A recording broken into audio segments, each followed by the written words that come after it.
Hey, everybody, it is your good friend Dr. David Proden from down here in the North Star Recording Studio and wishing you well. So, yeah, I have on the vintage firefighter helmet, very dusty, but it's pertinent for this show. So, wanted to touch base on something that happened today and then also share a little bit of advice, some tips. If you are in an accident, in a car accident for one, or two, if you arrive on scene at a car accident, let's say you might be the first person there. So, what happened for me today is it's Bolo. Hey, Bolo. I was returning from the university class that I taught today, and along a busy highway, and about 100 yards in front of me, uh, SUV and a truck had some type of interaction, and um, the there was also a guardrail involved, and the pickup truck took out this guardrail and this big plume of dirt that went up, easily like 100 feet. It just everything was just covered in a cloud. The whole highway was just saturated in this cloud. So I'm coming up on this, and I see this unfold, right in front of me. 100 yards, right? So I've got time to slow down quickly. Boom, hit the button and put my flashers on. So one of the first things is if you see something like this happen, right? So um, to hit your flashers and kind of tap your brakes, keep tapping your brakes, because people coming up behind me had no idea that suddenly, half of this large highway is closed off. There's a massive debris field, right? And there could be people ejected from the vehicle or vehicles. Like, I had no idea what I was going to find when I got up there. So a few things. So that's the first thing. Um, is put on the flashers, tapping on the brakes. And again, I saw this happen, and it did not at all, look intentional or anything like that. So I'm not coming up on a scene, that's a road rage or something, like this. Um, so I evaluate the scene, and I evaluate that I can get past it. Other traffic has started to slow down. Um, and I also know that I have in the little video that I posted, I have a flashing LED red light in my trunk. Now it's not a circular red light. It also is it can be used as a flashlight and things like that, but it has a strong magnet on it. So you can either stand it up or put it on the side. So I always just have it underneath my um, in my trunk. It's just right on the metal, right? So, and typically I never have to use it unless for some reason, I would have to I need a flashlight at night. I could quickly just pop the hood and grab it out of there. But it does have this mode where it will flash these LED red lights. And so I was able to get around the vehicles and then position my vehicle where if someone was to barrel through that zone, hopefully they weren't going to hit my vehicle. And then pop my trunk, put the flashers on, and then grab this light and get it blinking. And the picture I took, or a little video I took, was when I got home, because in this moment I'm not taking any video. But and then I just boom stuck it up there. So now it's elevated. So it's a higher position, and I didn't put it in the center, right? Because if you normally see somebody's brake light, it's in the center. So you're going to get grab somebody's attention more if you have this other flashing light off to the side that is facing most in toward traffic. So now that you have a lot of time to think about this, right? But so quickly it became very visible for people, and it was during the day, and actually the perfect weather conditions. So, um, but then I'm looking over and looking behind me at traffic. I need to make sure that I'm safe, right? That I can get over there without having to play Frogger, and that because I have to cross over these lanes of traffic now to get to where these vehicles are, because the safe pull off area is on the right. And I also want to make sure that I parked up, because I knew that, police and emergency vehicles would be responding, and I didn't want to get parked into that spot. So did everything, got over there, and then people are trying to get out of their vehicles. So, and they did. So a few things that conveys. One is, that they're able to get out, egress out of a vehicle. um, but right, they're coming out, and you can of course see the adrenalized days of people. Nobody had appeared to have injuries, but that's one of these things. There was so much kinetic energy of a whip of this, like this the truck that moved around and hit this guardrail and then had spun.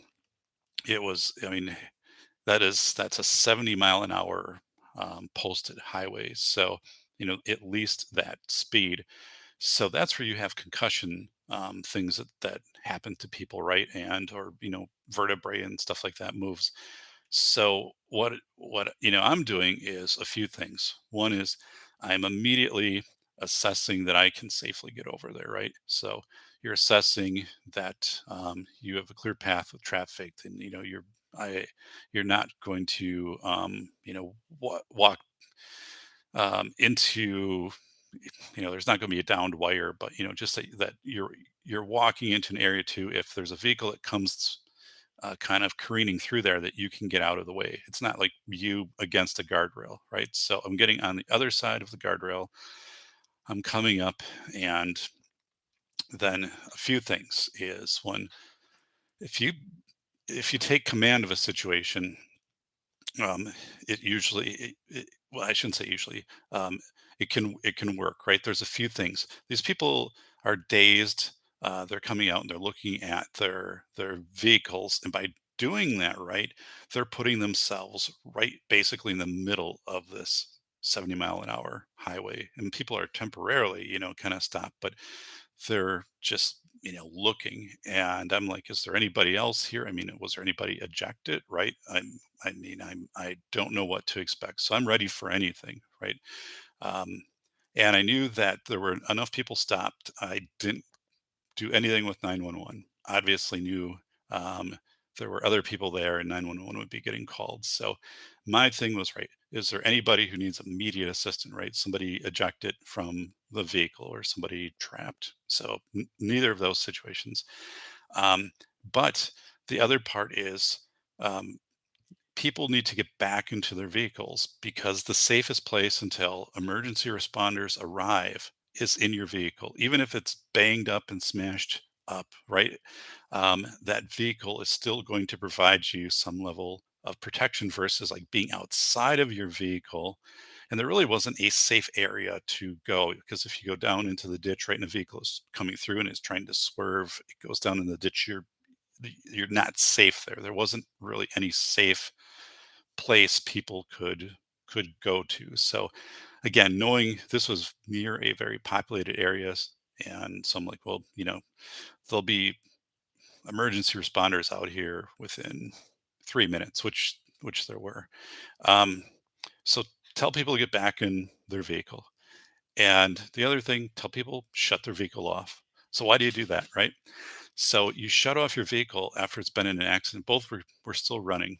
And the reason you do that is because now the compartment of the vehicle, the passenger compartment's been compromised. So carbon dioxide can, come in from the engine, and, you can have all of it. And of course, if the engine is running, right, and the engine's been compromised, you run the risk of having a fire, also. So you are shutting off the engine now. Again, knew that they could get out of the vehicles because they had done that. So the doors um, were able to open, but go back in the vehicle, right, and turn off the engine. Now, my job isn't to ask what happened. That's, fire and EMS is going to be. My job is to say who I am and to ask them, who are you and are you okay? And then, just where are you going? So these are orientation questions, right? You're asking, so if they can orient, I was going here. You don't ask what happened. You want to know if they know what day it is, right? What time it is, where they were going, have them say their name if they're unable to do those types. And you're also looking at their eyes, right, to see if their pupils um, are equal, right, or if their pupils are like in a fixed dilated state. Typically, after an adrenalized event, people's pupils will naturally be in a dilated state. But so there's all these little kind of diagnostic things like I had picked up over time, and so you're going through and just running this, what I call, well, it's called kind of a mini mental examination. And that's a quick indicator to, if someone is unable to tell you, who they are or where they're going or things like that. Obviously, that can be part of the shock, but it also could be a sign, right, that they're concussed or there's some kind of brain injury that goes with that. So if people are articulating their words correctly, if they're articulating in a slurred manner, that would indicate some kind of brain damage, which would have like this, we call it ataxia or dysarthria, which would indicate probably something more severe, like a swallowing or bleeding of the brain. Not a doctor, but having worked in this type of stuff. So none of that present, right? And so I'm like, okay, um, but what you need to do is you need to stay in your vehicles and until, emergency responders. And I really don't know anything, right? Because my vantage point, I only kind of see the vehicles moving and then boom, this big cloud of dirt and then debris that just takes up everything. Like I wasn't facing toward it or to the side. So I don't really know what happened. But yeah, so that was pretty crazy. So but it was go time. Like I was ready to do, kind of whatever I had to do. And a few things. So, one of the things you learn in firefighter school is you never get off a truck until you look and you make sure there aren't any wires, right? It's obviously not a fire truck, just my car. And I know there aren't any wires because it's just two vehicles. Um, but that's the first thing is you survey the scene. Like I don't need to introduce myself, into this now and introduce undue risk to me, right? At the same time, like there might be something that I can do because this is so fast that this developed. If somebody gets thrown ejected out of a vehicle, and you're able to render aid, airway. That isn't obstructed, breathing, chest, ABC. You just kind of keep going through that if you're able to do that, within 60 seconds, and then also, EMS and things are on board, there's just much higher probability for someone. Again, it just had happened. So again, didn't need to do that. And I knew people were orienting. They were obviously shocked and adrenalized. But it was the kinetic whip of especially this pickup truck that after it had hit this guardrail head on and had these multiple barrels, um, and then it it swung. I mean, so you look at the force of that, and it came to a stop. So I mean, you had to be talking. I mean, several G's worth of force for that cab to hit and spin. So that's where you'd be thinking, whoa, somebody's what the brain is doing inside of the skull. That's pretty scary. But again, that person that got out of the truck was, you know, coordinated, very, shocked and everything. But um, so yeah, so let's do a hi here to Solitude Surfer. Hey Doc, Super Pilotish did a show. I watched that about clouds. And I like how he uses the cardboard and Bolo. You recommended that, and you're following him now. So Graham's got a great channel. Bacon, someone We're good, yeah. As the closest I've been to watch hours, so I appreciate, that, and, I do, as of today, I have a, fitness trainer from the Seattle area, and, she's going to be on a show in October and talk about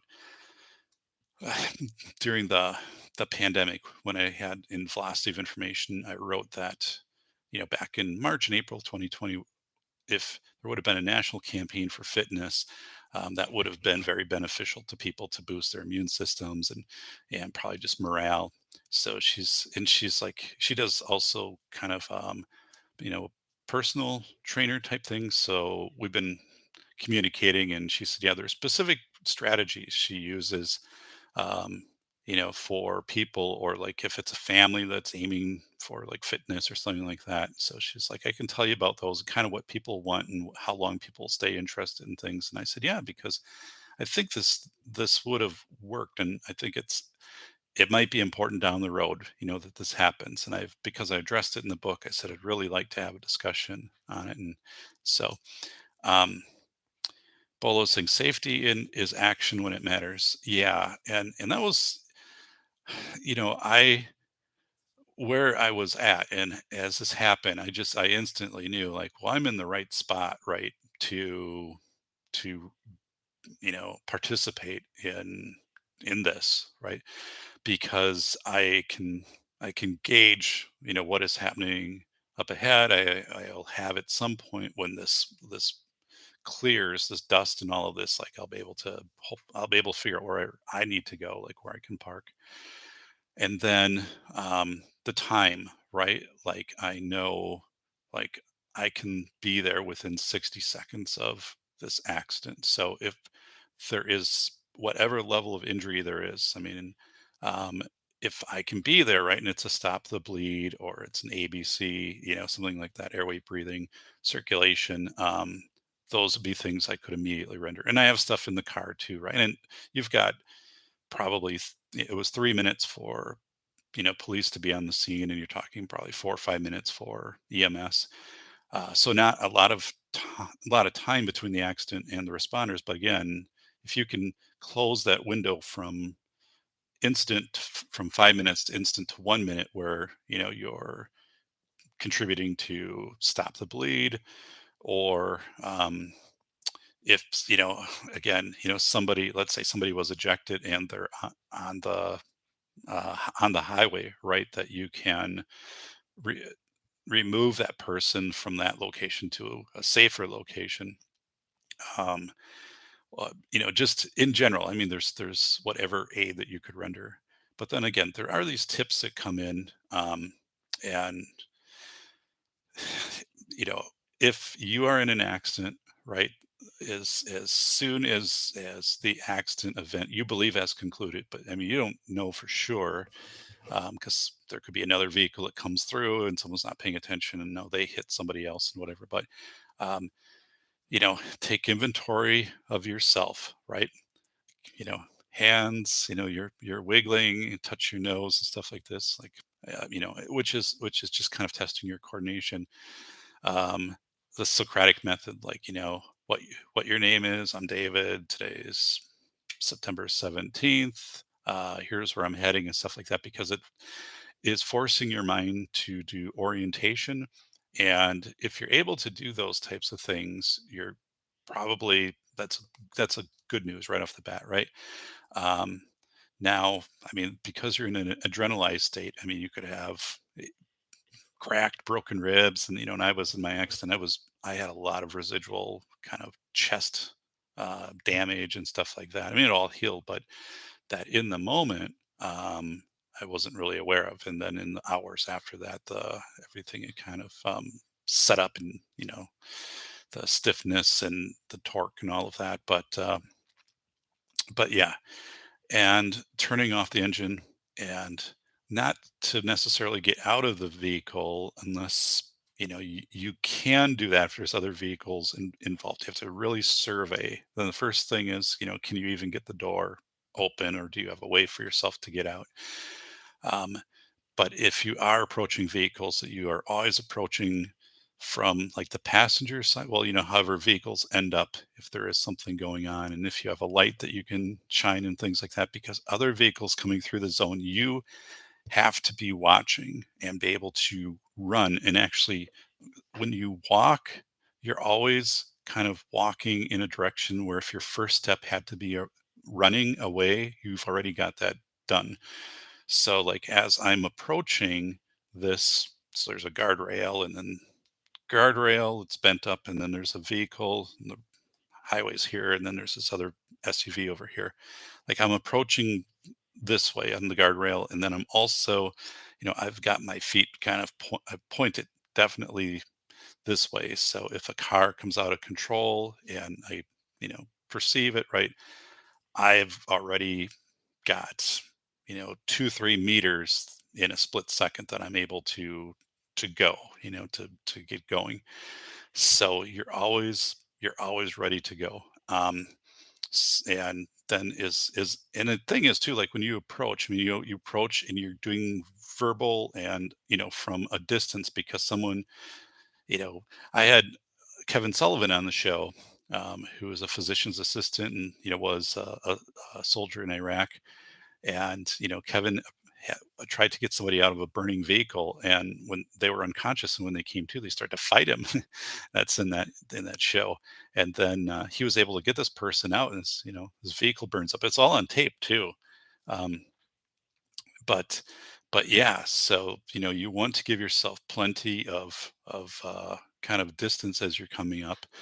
And then when you're approaching people, that you're clearly identifying, okay, this is my name, and I'm not, outside of that, I'm not saying anything, right? I'm just saying this is me. And are you okay? Is there anybody else involved? Is there anybody in the vehicle that's still in the vehicle? Is there anybody else? Is it just, so then you've got that. And then telling people, get back in the vehicle and turn the engine off, and I will be here, like you'll be able to see me. And and I'm and because of that situation, right? I mean, this isn't hitting a deer, it's not a fender bender, this is a pretty significant thing. And again, a lot of gravitational, a lot of I shouldn't say torque force involved in this collision.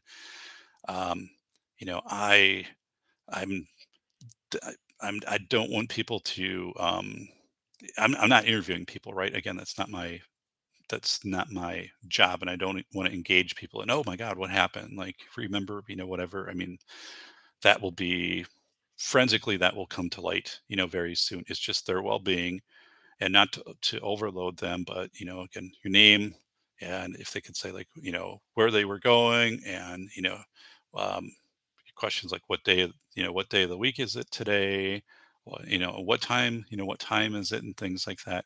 And you can, if people kind of catch on to what you're doing, well, first, that's good, because then they're obviously lucid. But I mean, that can change quickly for someone who's just experienced a concussion like that. The brain swelling and stuff can amplify in 60 seconds and 120 seconds. So you kind of follow up with people on this, and then you say what you're doing too. Like, I'm checking. Just I want to make sure um, you're you have a lot of adrenaline. You tell people, and I just want to make sure you're okay. So and then yeah, most, I wouldn't say this is always, but in these situations, people are like, okay. And it's those types of things, and shut the vehicle off, right? um, so yeah, that's kind of it, right? um, so, and don't bring your phone out. Like, I took zero pictures of the scene. I had zero reason to do that, because that scene wasn't likely going to change, like, between the time I got out of the vehicle and the time the police department or EMS arrives.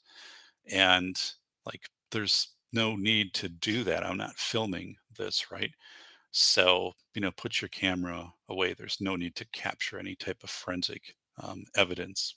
in this case, right? And there's no need to like, try to, oh, here's a picture of whatever, and absolutely not, right? So that's another thing. I didn't see anybody do that, but I mean, I did see a lot of cars then pull off, and no one else was kind of doing anything. But I think I was probably giving a pretty clear indicator that things seem pretty stable here. So, but yeah. So let's see. Do we have Corey? Co-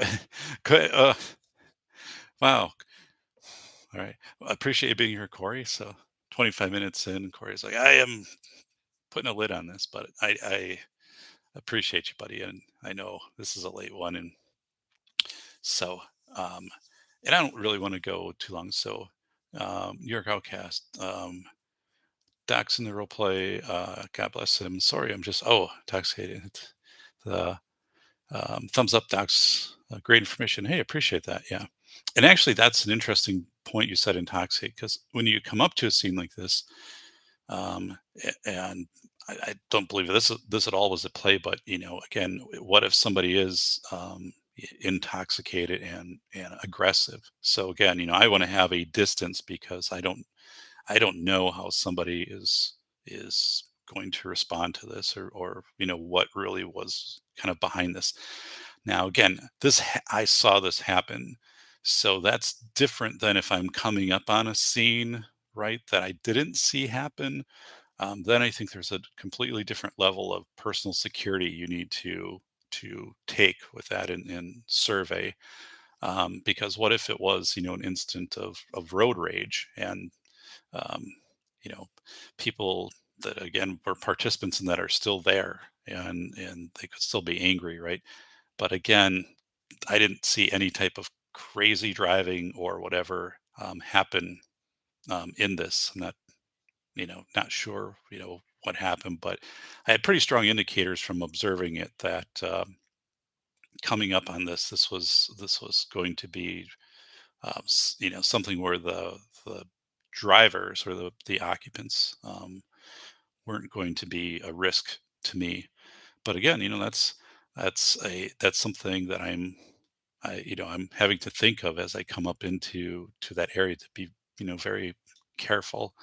Um, so yeah, let me go over to the chat. Hey, Ting Ting, New York Outcast. Hey, Bacon. Sounds interesting. Would like to see what we see eye to eye on and what we don't. Plus, I and a lot of other fitness nutrition folks push the same. Yeah, yeah. So this, I'll have more about her once we actually get the date of the show set up. So she's had just like a ton of, I think, fascinating information, and she's really um, you know going to contribute. It'd be a fun show, but she's also doesn't do like a lot of these the podcast or interviews or things. So um, we want to make sure that we have the topics pretty close. Of let's say that you were brought on as a consultant, and it's trying to, how would you motivate people? I mean, that's where we're going to try to center this, of what motivates people into fitness. And maybe like a pandemic is motivation enough, but and what might if you had to like get people like for 30 days motivated, or 60 days, just something like that. It's kind of like when Graham was on the show, and I said, well, what gets pilots, aspiring pilots, motivate? He's like simulators, like that really motivates like aspiring pilots, like that gets them really thinking about flying. Um, so yeah, and I'll have more out there, and hopefully be posting a thumbnail and show information here in the next week or two. We'll do that one in October. Um, because Phil Henry, friend of the show, is going to be on either this Monday or next Monday. Now, Phil lives in Germany, and we've been in contact, and he's wanted to come on and give updates of what's happening in Germany with the crazy inflation, their utilities, going up multiple times, and just what it's like to be a citizen in Germany, and the fact that like stores are closing at like 3 in the afternoon. So if you're working, like your ability to even get something is extremely limited, and this has been going on and exacerbating, getting worse for months.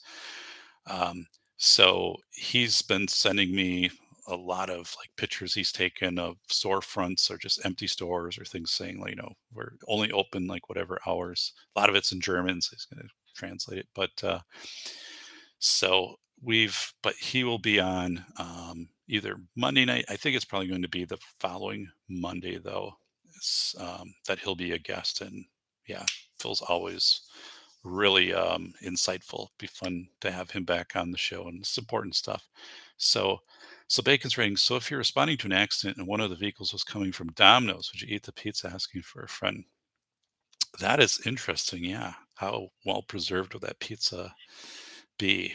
And would they just give you the pizza as a thanks for stopping? So I don't think I would be in the mood to eat a pizza after I'd just been in an accident. So pizza needs a home.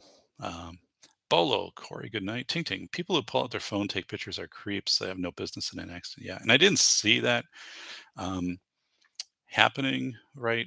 But I saw a lot of people after I had kind of set the corner with pulling off. Then it was like after me and up, like there were several people that pulled off, and I think they were just I don't they weren't there once after emergency responders got on scene. They all took off. So, um, but I don't know. I mean, I guess if I felt I would have needed assistance or something was going on, people would have showed up. But again, I think I was conveying like that. I was on, and I was, I had surveyed the scene, and somebody was there, right, and you could also see like the other people who had been involved in the accident. So, I mean, I think if I would have been down, like searching in the the ditch and stuff like that between the lanes, I mean, but you're right.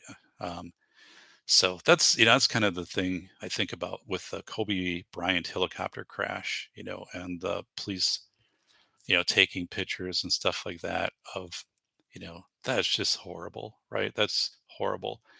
Once it becomes, a forensic scene, yeah, to document where, things are at and stuff, but to take these personal pictures and stuff like that. So, uh, but let's go bacon. And Misty, Mrs. Wayne, hey, and it is our friend Ron Wayne. So, hey, Ron Wayne. So good to see you. So, let's see. Ting Ting, Twitter views from gore videos have devalued human life for likes.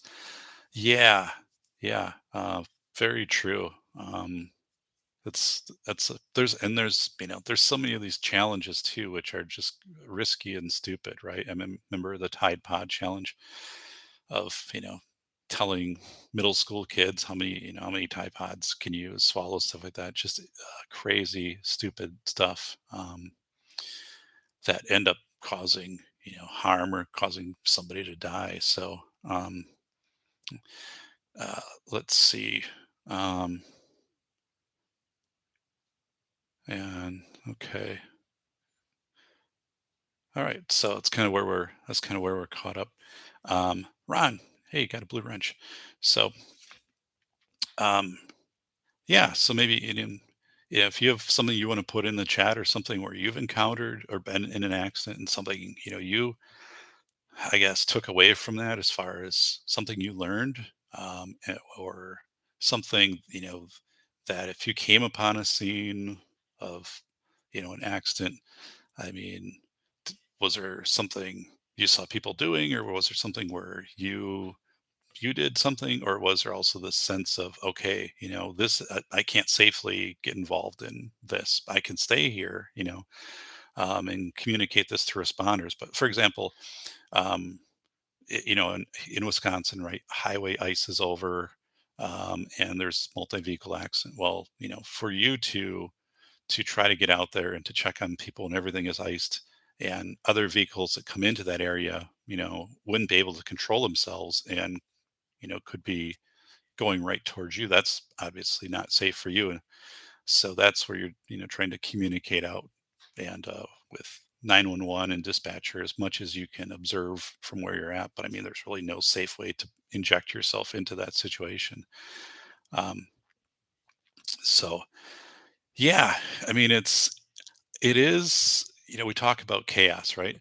Right, about chaos, and the thing with chaos events, whether it be 9/11 or whether it be, you're driving along, right? And I was actually listening to the Velocity of Information. I was listening to my my audiobook.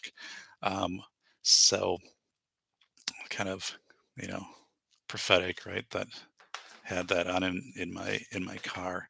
But the moment it happens that, you just realize, okay, I'm seconds away now from being on scene. I'm not going to be involved in the accident. The accident's far enough ahead of me where, I have plenty of time to slow down or get off to a side. So it's unlikely that anything from the accident, and because the accident is going this way, any momentum of debris is likely going to carry it forward. Um, so I'm a, you know, probably 5 to 10 seconds in a very clear zone. But like the moment that happens, then, you know, you, you got to make your decision on what am I going to do? Because you've got to start thinking already, like, where am I going to put the car? Like that moment, that's in front of me. It's a dust cloud. I'm like, where am I going to, put the car so I can make the cars visible with the flashers, and then with the LED red light, um, is noticeable as can be, but then also like not put it somewhere where fire truck is going to pull up, right? So got to put the vehicle somewhere. And I'm kind of hoping too, right? The vehicle doesn't get struck. I mean, honestly, could happen, right? If you're injecting yourself into this, I mean, squad cars that have, all of the lights going on, and fire engines, the chevron designs, stuff like that get hit. So, uh, and then that I have clearly, what I would say is 3 times the amount of time I would need to get from my vehicle to the safe location on the other side of the road. Like, um, so as I'm looking that I'm able to run, nothing's on the road's not slippery and there's no bad weather, but I'm able to run, and that I would have time if anything happened, if I had slipped or something like that, to like, still have plenty of time to get across, right? And the other thing is to make, I didn't have a vest or anything, which, is weird because I was going to pack my um, yellow, like, high vis vest today. And it was because I was going to use it in class. To give an example, it was weird. Like we did that missing student case study today in class. And I was just going to pack the high vis vest and say, yeah, you should always have, these things are pretty cheap. You should always have like maybe 6 of them available, because if people are going to participate in any type of search or in type of um, kind of emergency situation at your school, you want them to be identified and also to be visible. Like if you're searching through this woods right next to your school, you don't have much visibility in there. Someone can be 10 feet away from you and you might not see them, but if they have the high vis vest, you can keep contact with them. So I would have obviously just thrown the vest on quick. But, so you want to make yourself, it's kind of, it's this thing called a wigwag. They used to do this for the old, the train signals back in the 20s, 30s, 40s. They used to swing as you would go up to catch your attention. It's call it a wigwag, and now they don't do that anymore. It's just the lights and stuff. But you want to make yourself as noticeable and kind of atypical as you can in that situation. So it's, the moving of that's the motion that is going to capture people's attention, because they're used to people kind of walking and running, but they're not used to people, this gets people's attention, right? You're going to different heights, different movements just as you're crossing. So again, those types of things. And that you're looking at, when you're talking with people, again, being very announcing, who you are, and then, yeah, I didn't have to timestamp anything because I knew other people were there. And I didn't want to do the OnStar thing because I knew like that would eat up a minute and stuff. And again, I'm thinking somebody, someone got tossed here. If that's the case, then, what can we do immediately to assist that person? Um, so yeah. So let's see here. Um, uh, Bacon's talking about energy grid during extreme weather. So yeah, all different types of emergencies, right? So um, yeah. Um, so a couple things, I don't know what you carry for, yeah, first aid. I always think, right, a basic first aid kit, but then a couple blankets. Um, Shock is a big one, right? I didn't run over with a blanket, although like I have an orange blanket in my trunk, and part of that is for visibility, right? If something were to happen. So um, I could see the people standing, but right, I would have had quick access also to an orange high visibility um, blanket because people again, going into shock. So just all of those types of things. But that's the reason that's always in there. And if you've got to break into a vehicle and seatbelt cutter, like that stuff is just all in the all in the trunk too. Um, but yeah, so Bolo's saying we worry about hypothermia. So yeah, where I'm at in Wisconsin, if this accident would have been 2 months from now, it could have been 20 degrees, right? So imagine now, if somebody is thrown out of a vehicle and it's 20 degrees, right? Um, it becomes a big issue to be able to get some blankets to that person. So even though again in this area I knew responders would be there fast, but yeah, and even on a day like today when it was 80, shock will cause somebody to have like a hypothermia type effect.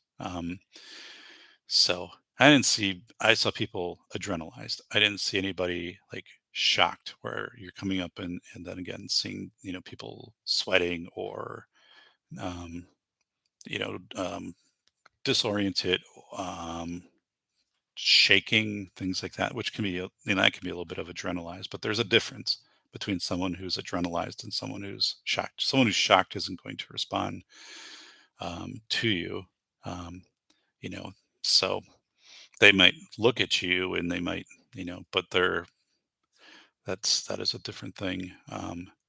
So I have a vest and an oversized t-shirt, Corey. Yeah. That's another thing. I was, after today, I was thinking I should just throw a vest in there. And I, I will probably do that from now on and just have one in there.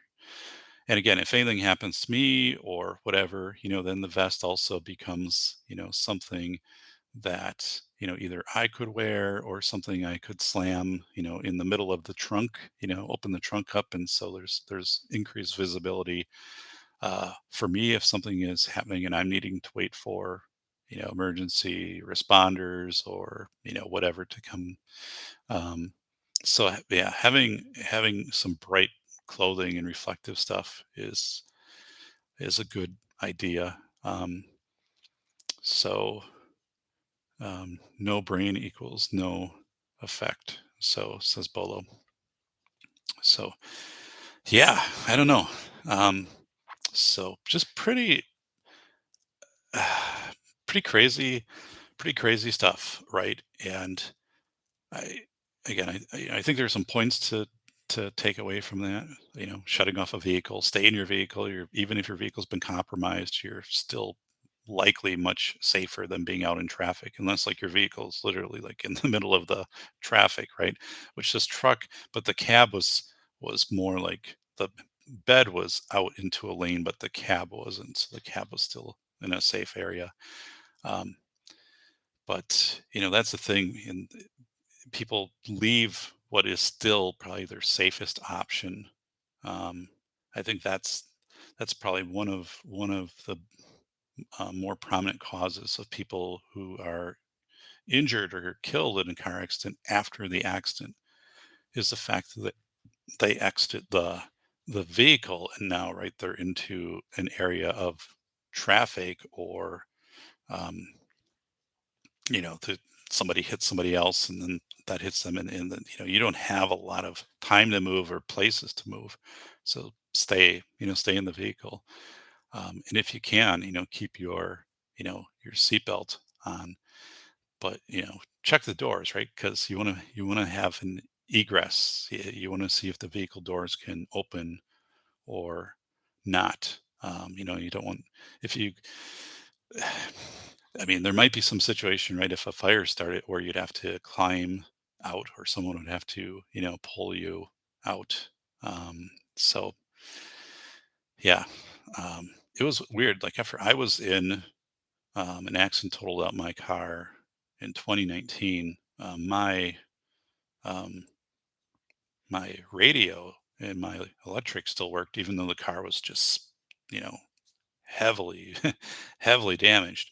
Um, and it was strange, that was still functional after all of the damage that the vehicle had taken, and it was totaled out and things like that. But um, so blaze orange block heater for the winter. Yeah, I used to have block heaters on my vehicles. I haven't had to do that, but they're inside at night now. But and running probably zero weight on the one and five weight on the other. But yeah, I used to always have block heaters. So I have two. I have like so many outlets in my garage, and then like external on my garage, I have two outlets. So if there were vehicles in the driveway, that they could be plugged in. But um, yeah, so um, yeah, I guess does anybody have anything that they do? Any advice?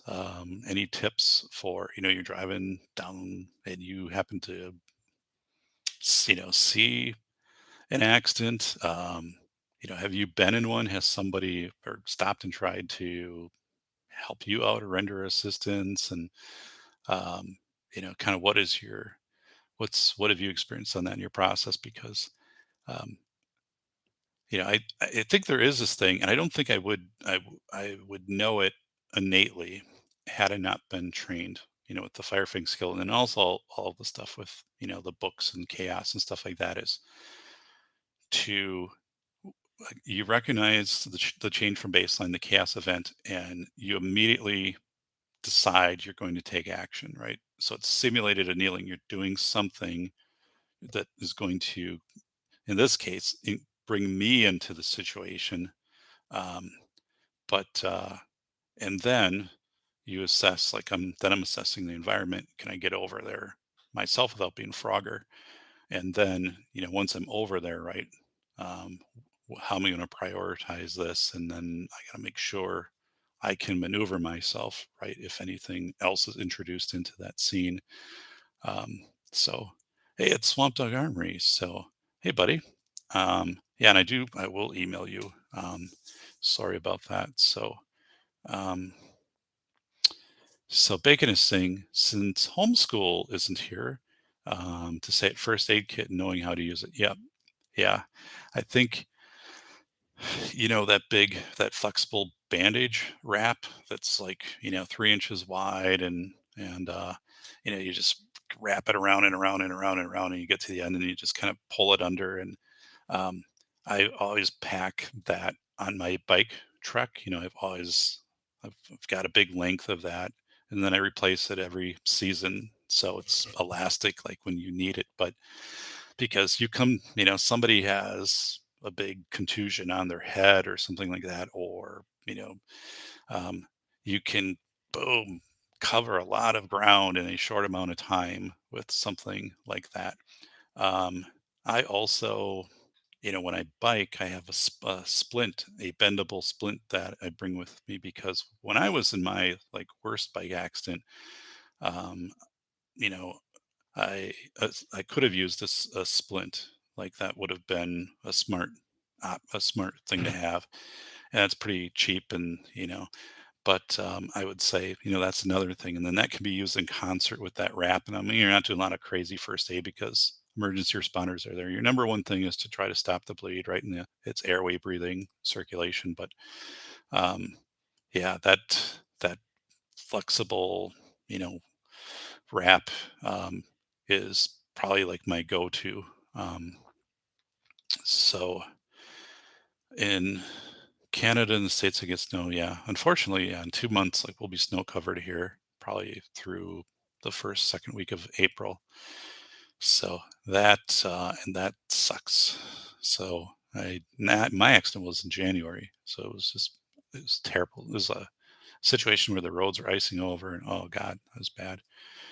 Um, so yeah, um, I think there's another, and another part of this is that your your your job isn't to try to figure out what happened, right? At that point, there's really no value in trying to find out what happened. Um, and it also seems like you're trying to, assign blame. And I mean, and what happened is pretty obvious, right? The vehicles were in an accident. So um, never start with that. And I'm not writing stuff down. I'm not like, oh, here's my phone. You want to give like a statement while it's still fresh in your mind. I mean, that's so. But some people might go there, right? But you don't do that. Um, it is completely, you're checking, serving the same, making sure people are safe, and then anything you can communicate back to responders on scene. And for my part, it's like not much. I kind of saw it from this angle. There were other people who stopped who probably had a better angle on it. I don't have anything to share other than that. And just saying, um, no one else is, they're saying nobody else is involved, and they've been coherently communicating with me. I'm not involved. I was, 100 yards back to this event. That's my vehicle over there, and then that's kind of it. Got my business card, right? So um they didn't ask for like a statement or anything, because I mean there really wasn't at that point much to add to that. So um but yeah, there is something called, we talked about it actually today in class for a little bit. So REMS, readiness and emergency management, but teen as in teenager, CERT, community emergency response team. So I always tell like these new school administrators, principals, soups, said, like New Mexico has their students go through this. And one of the things is, so emergency responders come to the school, or so it's fire, county, EMS, and they set this all up through FEMA. It doesn't cost the school anything. And they're like, here's how to use a fire extinguisher. Here's how to do a search, right? Someone's missing, or like there's a tornado that's gone through. So, like, here's how to search an area. And then also, here's what to do if you're in a vehicle that's been in an accident, or if you come upon a vehicle that's been in an accident. They teach those things. Um, and then these students get a certification card. But, this is like 16, 17, 18-year olds. So that's a really valuable life skill. So it's one of those things I brought up again today, saying, I know none of your districts do this, right? Because you're telling me you don't do this. I know our state doesn't participate in this very heavily, but I'm like, New Mexico does, Minnesota does, and all of you could do this. You could decide to do this, like your school board, and you're at maybe once every 3 years at the high school. It's not going to cost you anything. But the benefit to this is substantial, right? Because what are the odds that, especially where we have snow covered roads here in Wisconsin, that students might be involved in a vehicle accident or during their life? You know, probably pretty good chance, or hit a deer, right, or something like that. That something is going to happen. So they have already had that transference dynamic. They've already kind of stepped through this with professionals telling them, like first survey the scene, right? And then second, like do this. And, what are you smelling? What are you hearing? What's other? And so I'm like, these things are free, these trainings, and people don't take advantage of them. And like today was a good example of that because, imagine like the first person on is you know, high school senior, right? And they've gone through this CERT training, so they already know some of these specific things of how to approach, what to tell people, when to make a decision to try to, get someone away from a vehicle, right? And again, you're being taught by the FEMA working with the county, and there's Good Samaritan, laws that play into all of this stuff too. But no one hears this, right? It's a big shame that that this isn't required. Wisconsin started to require CPR in 2018, I think, for all high school students. By the time they graduate, they had to have gone through a CPR class, which is good. Um, but I think the whole like kind of REM cert thing is a little bit more comprehensive. What it's a lot more comprehensive, and I just think it's part of just life, right? Like puts kids into some of these scenarios that are controlled, but at least then they have some experience and some um, set of heuristics. Oh, like the first thing I need to do is to make sure I'm safe, right? And the here's what I should say to people, and here's but uh, but yeah. Um, so, all right. Um, yeah, more like an intro. Corey Slater is saying the world's deadliest warrior on A&E had a really good example of the damage um, it can do. So, um, wow. So, um, yeah, that's. Oh, now there's a message. It's gone. So, this is an old helmet. These were still in use. 80s, 90s. And so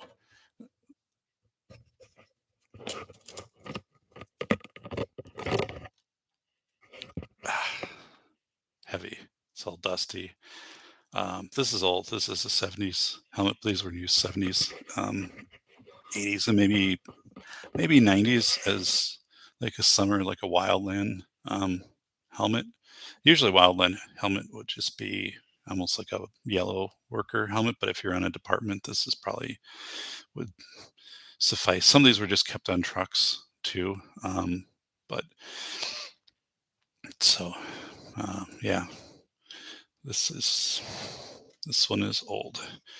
Um, this has been with me a long time. So now my hair is all flat and uh, it's heavy. So, but all right. So it's a little bit different. So we on, yeah. So Zippy, look at this. It's the Zippy hat. So um, oh, it's kind of making a mess here. All right, there we go. Um, yeah, I like my face shield, keeps branches out of my face. When I weed whack and stuff, I got big, um, protective glasses I wear for that. I wear a hat, but I really should do a shield because I get a lot of stuff that's kicked up from that. So I've been thinking about that for a while. This is a firefighting helmet. I'm not going to wear that, but um, I need to with I've got the earmuffs on and stuff like that. But there is a lot of stuff that gets kicked up. Um, so I saw an old Air Force helm. I went back to the Army surplus when I figured I could adapt it for uh, gamed streaming, but it was gone. So yeah, wow, cool, cool, man.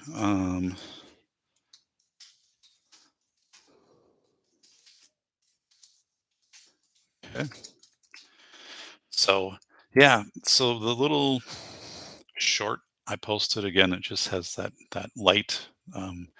It's normally a white LED, but you can make it turn it so it goes and flashes red, and then it has magnets, strong magnets on it. Because again, I just have that stored in my trunk underneath, and that thing has never moved. So you could put it on the top of the trunk, on the, side of the vehicle, wherever you would kind of want to put that. But and it's for things like today, right? I mean, if you need to get something that calls visibility, calls out the scene. And again, when you put up emergency light, you want to put it as high kind of as you can. Um, and the other thing is to put it off centered, because if it's too much where like the taillight is, that is too much kind of resembling just your regular hazards. That is a hell of a lot to think about when something is happening, right? But it's just like, if you just know that, right, put it closest to like where the traffic is or something like that. But make it so like the pattern of kind of, well, where it's at, or even like if it doesn't work, that you have it in your hand, right? And again, that you're not just walking with it. There's a pattern that you're doing, which is, like again, it's called like a wig wag. It's actually what it's called. But again, and you're maybe changing that up then, and because that's catching people's. We're all patterning creatures. Every human is, right. You're trying to identify patterns and make sense of patterns. So like when you see somebody walking across the road, it doesn't really, that already patterns to thousands of times you've seen people walk across the road. You see a car driving, it patterns. Now, when you see somebody doing all kinds of stuff or moving a light in different ways, or you're also like maybe flashing it like 3 times or something like that, um, that's something that's going to not fit the pattern, and it's going to trick, or it's going to kind of flip on that switch of attention to people, because continuous partial attention, right? People are their attention is serial, and they're kind of attending to driving, and they're just used to, if someone drives from 100 miles, if it's largely uneventful, an hour later you ask them what they encountered when driving, and they won't remember, right? Because the brain isn't recording any of that. um, and that's why you want to really stand out. And again, it is kind of these herky wide motions and changing elevation and stuff like that that gets attention. It breaks out of a pattern. So you see this on fire trucks right now too. The if you actually, the newest fire trucks work all in concert. So let's say two you have two fire engines and an ambulance from a fire department show up at a scene, and they're all like newer vehicles. um, they can synchronize the lights, so actually all of the lights can kind of work in a pattern, so they're not all just flashing at random. They can all flash together, or they can be like one, two, three, like from vehicles. There's these settings. It's amazing right now. But what they're seeing is, people are so used to, that's why you're like, well, how can someone just like drive into the back of a parked, ambulance that's on the side of the road at, all the lights flashing, because people are used to that. um, we've seen it so much. So the new patterning on emergency lights is much different than in longer pauses, and the way that it's staggered and left, right, and things like that, than what it was even 5 years ago. So, you have like the chevron stuff is required to be painted the yellow, and this color basically is required to be painted on the back of all emergency vehicles. But that's visibility, right? But it doesn't catch your attention. It's visible, especially at night, but the attention is the movement and the patterns. So there's been a lot done with that. And also the brand new fire trucks, for example, and EMS, but mostly the fire engines. They have to, fire departments have to pay for the subscription, which is kind of crazy, right? But they immediately notify Waze and like your Garmin and your GM like navigation. If so, let's say, rescue truck pulls up, rescue pumper has 1,000 gallons, pulls up on scene. They can press a button and it sends this message out. So it comes across your, you know, for you that, whoa, mile up ahead, there's an emergency scene, right? That was actually when I went down to Florida and drove down to Florida, like that was pretty common with my Garmin, the traffic feature. Um, back in 2017, like that was right on that. But now it's kind of this thing where it is much more automated and it's GPS, coordinated and stuff like that. So it is literally like the fire engine our community got. They were showing this feature and stuff, and it's the first one that has that. And they got a new engine in 2017 or 18. So this is like new since then, this technology. But yeah, you just press that and then it sends this out to all of the GPS systems in the vehicles to let them know that there's a emergency scene, on it's meant for roads, right? It's not meant if you're fighting a house fire or something like that, but for highway stuff, which is pretty cool, that that technology exists. But the part that's not cool is I think like when you buy the vehicle, you get like 3 or 5 years that's included with it. And then afterwards you have to pay the subscription fee, which again, to me just seems stupid that with all of the money, billions of dollars being spent or allocated by the federal government, right? That there isn't, um, you know, this isn't paid for or reimbursed through the government to companies or that just like that you have to do this, right? So um, if if you have this service, right, it's kind of like when emergency broadcasting breaks into your TV and says, there's a tornado warning for whatever, like I know the person that works at EBS and they say, EBS doesn't have to pay to break into sports game to give this announcement. So I don't know. I think those type of things are really perplexing. Like why do you have to pay to do this highway safety alert thing? And today we were talking in class too, and I brought up the fact that the lost person app, which we talked about in this show, but um, not this show, but on this channel, the lost person app is $9.95. Um, and that it's a Department of Homeland Security app, and now there's looks like a private company that runs it and whatever. But again, I'm not saying whoever maintains this app that was developed by DHS, shouldn't be compensated. Sure, of course you should be. Um, but like that's prohibitive. I mean, first, people aren't just going to download this app thinking, well, one day I'll use it.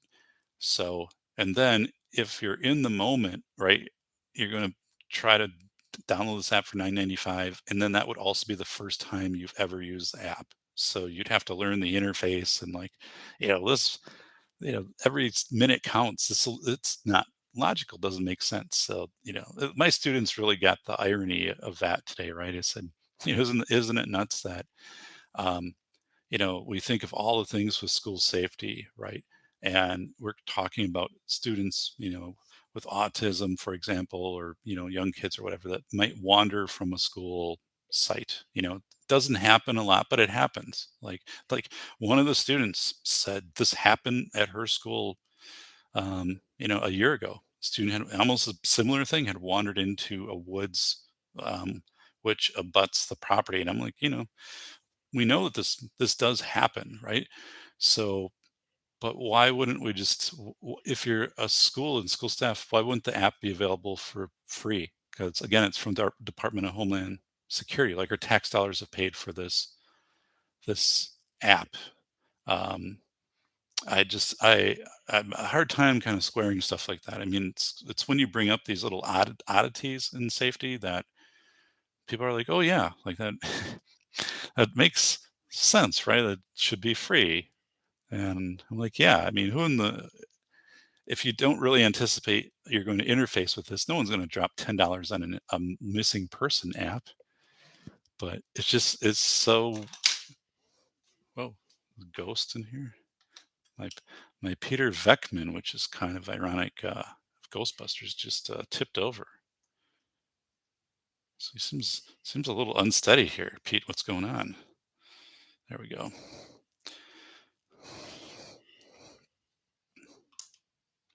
tips over again. And then, um, okay, so yeah, I am. Hey, Bending Ballistics, welcome, buddy. Every second, yeah, you bet. Yeah, and if you haven't subscribed to the channel, please do so. Um, I'm here for the thumbnail. I had to drop a like. Cool, thanks, Jordan. Hey, buddy. Um, yeah, this wasn't a planned one. I've got a show on deck for Monday. I'm not quite sure. I've got a couple that I can roll with, but all of a sudden, if Phil contacts me tomorrow, Phil Henry, and says, I want to record Monday, well, then that'll be Phil's show. Otherwise, I've got some other things. Don't cross the streams. No kidding. Did the ghost tip him, or did he tip catching? Yeah, I don't know. That's a it's a quirky thing. It hasn't happened for quite a while down here, but there would be people who contact me and they'd say, "Hey, I was watching your show," and at the like 1 hour, 8 minute, 4 second mark, that was also strange.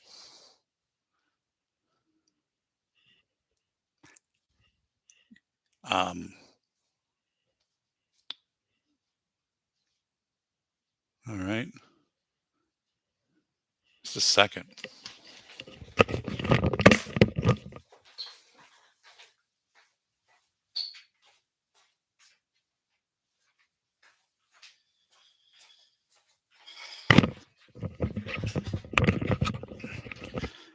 Wow, this is a video.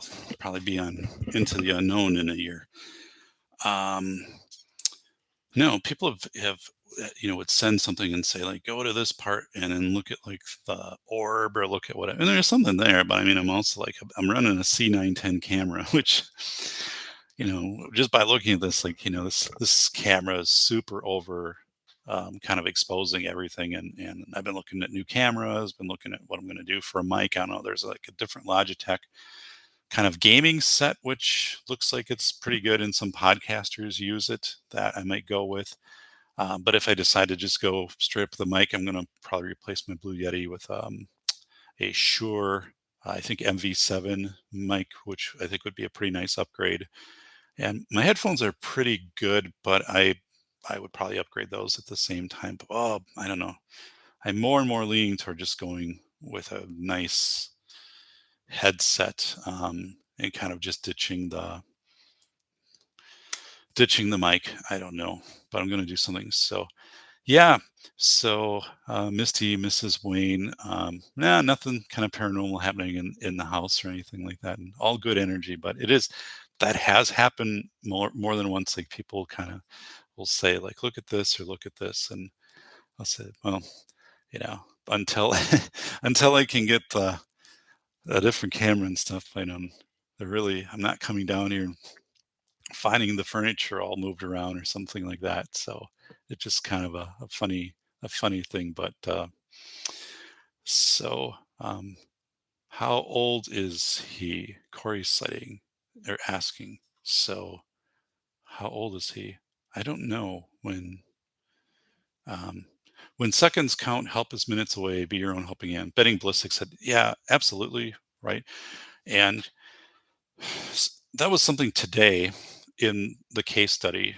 And by the way, I did the legal exercise, the how to budget code the budget things. So Bolo Bacon, you guys remember that from the other night. I did that today and it went really well. Um, and so I'm like, that was a great activity. I hadn't done that before, and I always thought, I need a way, because the budget stuff is really intimidating for people, and they'll say like, this really scares me to be in charge of the big budget and all of these different funds and codes. I'm like, yeah, it's already existing, right? It's there, and there's people to help you out. But I'm like, we'll do here's so I put together a 3-page document. The state has like a 40 slide thing, and there's some other guidance stuff out there that's really long. So I like put this 3-page document together with graphs and graphs that I made, and I'm like, here's how it plays out. Like, keep this 3-page document with you, and you'll always have a really good idea. And by the way, once you do this, for a year or two, like, you'll this all be second nature. You'll understand all of this anyway. Um, but that was a great activity for people, and um, I definitely am glad I did that, and I think I'll keep adding little scenarios to it. I had everybody do 2 of them, pick out 2 slips, and I think next year I would do, like, 3, um, slips to just get a little more, get a little more practice in the coding, and but it went well. It was a really good class, really good activity, um, but the I had some things up on the board today, and I took some pictures of some of the stuff, but I had some things on the board, and I said, you always have to make this risk versus reward of decision on what you're doing, but you also have to. Is this something like that has I have to immediately respond to, like the wander away student? Yes, right. Now, what if there's something else? We had some case studies that were pressing, but it wasn't life and death, right? Someone's moving to the district and they have a service animal for a child, but it's really like a rooster, something like that, or flying squirrel or whatever it is. So that, they don't have certification, ADA certification, and they're going to start school on Tuesday. So, like, what happens between now and then? Like, what does your policy say for ADA? What does federal law say for ADA? And what if they don't provide the documentation and this animal shows up and um, how do you work? How do you do these types of things? So it is pressing, like because you have this child starting, but it's not this life and death scenario of a kid wandering. So I always say, like, if you've got time, right, and you have to inform yourself, then give yourself time. Like that parent contacts you, you'll say, you know, you're they're telling you this child is coming in, this child has a service animal, but you're skeptical because they're saying, it was a pig, uh, in this case, which is based on an actual scenario. All right, so now we had another noise thing here. So now that's three. So, all right, we will. All right, four. All right. At some point, at some point, I got to figure out what's going on here. So I think things have kind of been moved in. After I took the class, I was taking a lot of stuff out of here last night, so it's not kind of settled in like it usually is. But and this, I had to move things to get the fire helmet over here. So, um, but yeah, it is. It is. It, people have to make decisions, right? And it's uncomfortable for people to make decisions. But telling people no one's perfect in real time, make a decision, and then in everybody's going to armchair quarterback your decision, but you laminate to context and situation and document, you know, how you've applied your discretion, which is a legal term in education, and best interest. And I have both of those in class that I've researched and I wrote about. Um, and then so that was good. I think, and I told people when we got to this activity, because I learned from when I did it with the superintendents, that if you give people if you don't say you have to say yes or no, am I going to accept the drone? People will say yes, but with these conditions, right? After the superintendent calls me back or whatever. So I told people, ask me yes or no, and people be like, like I want to do some conditional statement. Um, so that was good. Today I don't have a drone, so I had to pretend a power strip was a drone. So I had it in a bag, and then I'm going through this as if it's happening, right? So I'm trying to kind of add the energy, like this is actually happening to this lost student, right? And then I have this bag and I pull this thing out and I said, I'm here and I have this drone and I can help you. Like, this drone can be up within 60 seconds looking for a student. So it worked really well. Like, you could tell people were really into that. And I've always been pretty animated when I teach, and I think there's a fine line between animated and being over the top or kind of like too much. But I think there is definitely an area that's appreciated for people when you have a lot of kind of interaction, and then when you have a lot of what I would say dry humor. Like I broke two pieces of chalk today, which were unintentional because I had the room with the slates. Oh my God, one of the lecture halls. the I don't it's I don't have I might have access to it with my key card, but um, there is one lecture hall which was redone, and it's amazing. I mean, this one lecture hall has to be $500,000, and I would say so.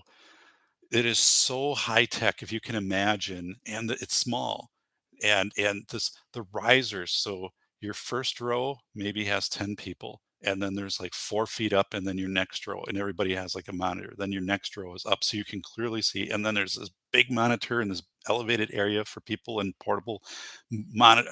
I've never seen anything like it.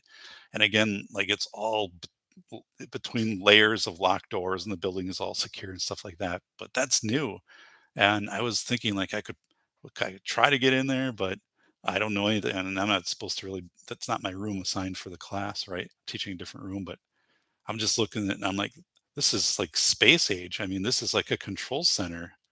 It was amazing. So I'm going to ask if I can use that room. I don't even know if I you know know how to operate what's in there, but and yeah, it was um, maybe that you would have 30 students, 40 tops that that room is made for, and it's like 2 stories tall. So like as these risers go up, it's just I mean, I was just mesmerized. I've never seen in any university anything like that.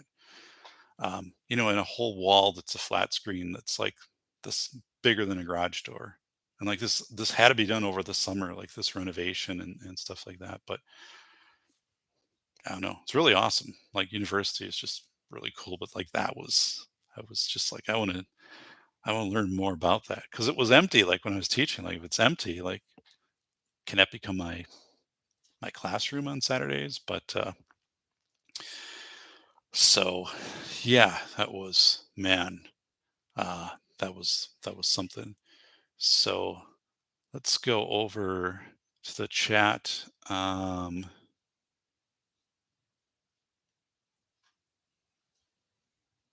Mike is saying thanks for thinking of me earlier. Notice how Two-Way did not acknowledge your comment, but I know he saw it. Okay.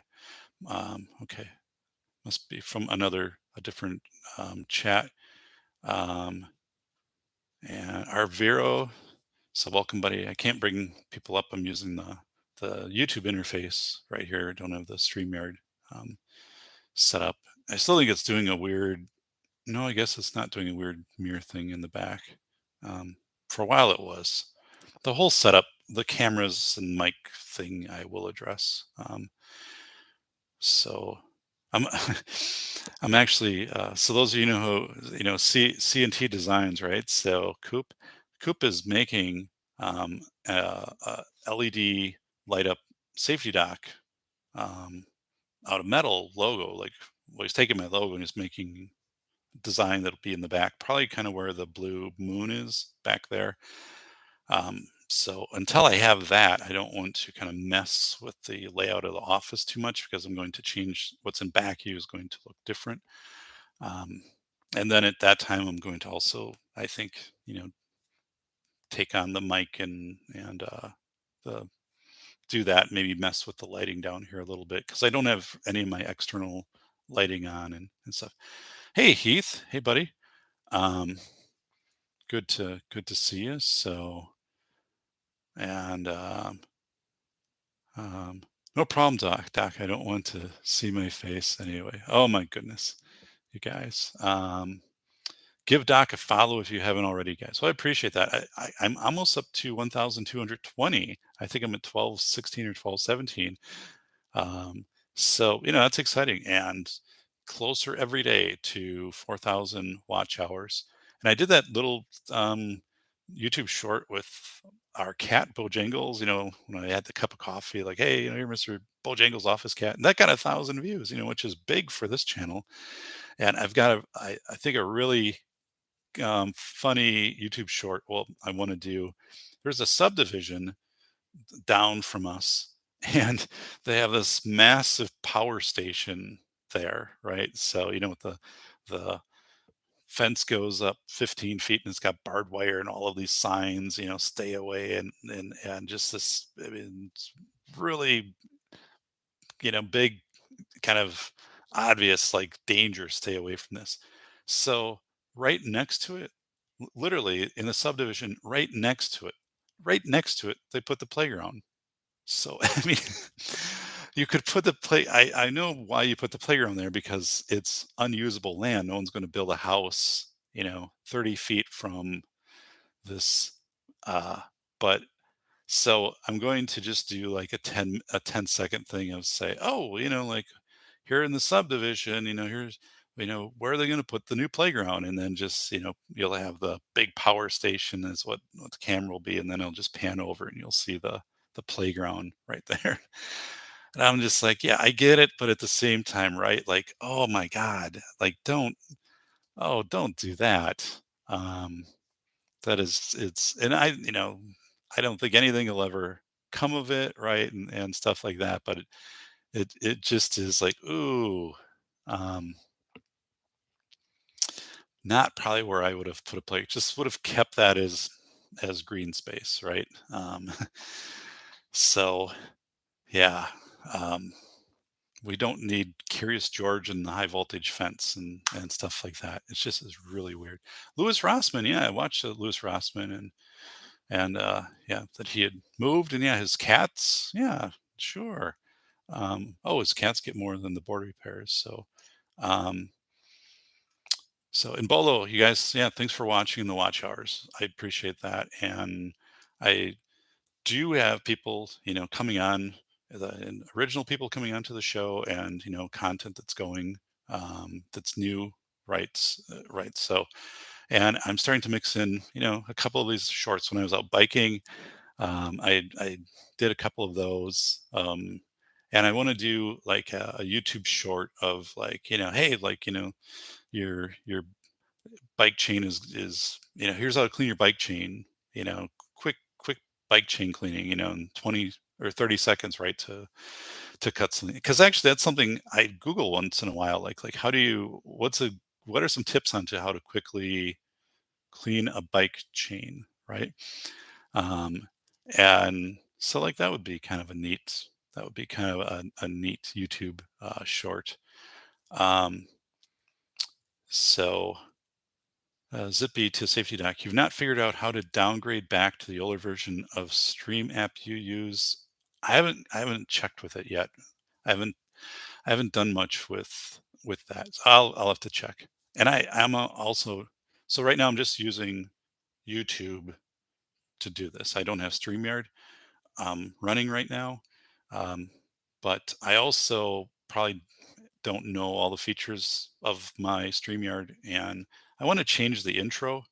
Um, so and maybe if we get like a bad weather day, I'll spend a little bit of time, and I want to cut together like a 40-second intro for the show that would probably have like 15-20 pictures of me that would be taken like from being on the news or being on TV or stills or stuff like that, professional stuff. But then it would be going through that, to kind of like set a context. And I've got some different music I downloaded, which I think is a little more energetic than a little more. So right now it's pretty dramatic, right, when the show starts, and I think I'd switch it out for something that's a little more energetic, and so like I can kind of flip these different versions in and stuff. But um, so yeah, there's a few things I want to tackle, with kind of the show stuff. But as I said, one of the big things I think is right off the bat is I got to do something with the mic because my Yeti is just not. There's something not right with it. Um, Corey's like, yeah, 1.21, yeah. So it's good. Like it is very good. Thanks for the 20 thumbs up. Um, so yeah, actually with that cat's often in my chair, and that cat has a fun personality. It's like if he does meow sound and I go meow, like he might meow back. But I want to do a little spoof, like Seinfeld, the Penske file. George was working on the Penske file. I want to take a file and put Penske on it, and then like come down and like slip it on the chair where the cat is, and then come down and say, hey, I'm looking for the Penske file, and then like take the file out and say, good job, Mr. Bojangles, your Penske material, and then do a little hashtag of like Seinfeld or something like that. I think that would be a very funny 15-second short. Um, so I've learned the shorts are about consistency, same time each day. So that's what people have been telling me. I'm new to doing the shorts, and I've heard people say try to do them in the morning, um, and maybe have a theme. Like I think my theme could be like office cat, right? Like that could kind of be your thing. So if people are kind of used to that's your shtick, right? Is you're going to do office cat or something. So. Um, but amazingly, like, that's big for views because my channel doesn't have a ton of views, but suddenly, when you do that, I mean, it can increase my views on the channel from 38,000 to 39,000 in a day. Um, so let's see. Post dad advice shorts. People really like that stuff. Yeah. Yeah. I think yeah, I need to think about it a little bit and come up with, yeah, kind of, yeah, some dad advice stuff. Would be really again a really cool one is like I take my leaf vac and I hook it up to the vent outside of the house because it has to traverse a pretty long distance, and then the back of the dryer, and I fire that up to clean out the lint. And to have a camera outside and to have a camera downstairs to film it at the same time, and then like tip on how to clean out your dryer vent on a long run, and zzzp, and then all the stuff like flying out on the other camera. That would be a dad advice on cleaning out your dryer vent. That is really wild too. um, but imagine seeing somebody starting up a leaf blower out there and sticking it in the vent, and then it works though. um, these shorts are really annoying, too much like they're trying to compete with TikTok. I Those shorts, okay. So, um, yeah, thanks for saying that. I mean, I get inundated with a lot of shorts that I think are just stupid stuff. Like I'm like, oh, I just wasted a minute on this. So if I did something, I'd want to either be pretty clever or maybe have some advice. But it did, like the cat one was 1,000 views, which was huge for my channel. I mean, again, that this channel has under 40,000 views for like 5 years of existence. So Bacon saying I use PB Blaster lubricating solvent if I need to clean my bike chain in a hurry on the field. Yeah. Um, so y- I have like a citrus cleaner, and I have like a little d- I don't know, handheld device you put around the chain and run the chain and cleans it. And that's like for more intense stuff. But if I just have to do it, yeah, it's just mostly a t-shirt, right? Because you don't want lint and stuff like that, an old t-shirt. And I'll just take and pour some of that on there. And I also play wear rubber gloves, so you're not getting grease and bike bike gunk all over your hands. I mean, rubber gloves are pretty cheap. I rent with the option to own, but actually I buy the septic tank gloves, which are about the same price, but they're a thicker mill, and those are more durable. You're going around the gear stuff, right? Because no one wants to buy septic tank um, gloves that are going to leak. So you can get those like at Walmart. That's a little trick, but yeah. Um, and I always check the tire pressure too. Every single ride, even if I've biked like the day before, 2 days before, every single ride, I do that. So yeah, let's see. Red Crusader, hey, welcome, Red. Red is saying, from what I understand, you want people to either wake up or fall asleep with your shorts. So yeah, I've been people who like old Umble, right? Distilling, who really has studied YouTube and has grown his channel by studying when to release shorts and kind of which shorts are getting the most views and doing more in that content. And um, he was, sharing some of that out. So, and part of it is like I need to make the commitment to the channel, which I believe I'm doing now. The book is done, right? It was very difficult concurrently. And there was also the fact that with velocity of information before it came out, I had to be very low profile because you do something that is has controversy on it, suddenly that can compromise a book release and stuff like that. So, but yeah, and I think what I was doing the other night where we actually went through like, is this categorical aid or is it flow through? Like some of those activities and some of the case studies. I have so many case studies I use at the university that are, they're short and that I could do those online, right? Like and I could have a couple images or a couple things and say, this we're going to do a case study here. So here's a scenario that plays out, and what would you do? And like, okay, if we have whatever, I think those are interesting. I don't think people do that. I think it would actually be kind of a neat playlist to do, um, like these kind of short, get through it, and then you can kind of talk about things after that. But like to have some different case studies, because people like today, one of the things toward the end of the class, people just said is like, we don't do this really in our careers at all. Like these, type of case studies and to learn terms like simulated annealing. Like, so some people started to bring that back because I said, I'm going to teach you this new term for things that you do. And so you inventory your options, you're figuring out what's my best option. And then you do that, but then you inventory your options again. And what's your best option to keep moving forward, right? Because people try to go from A to B, but they don't realize you go maybe A, B to C to D to E to F to G. And eventually at H, you get to where you're going to go. Um, that's not the way they're taught.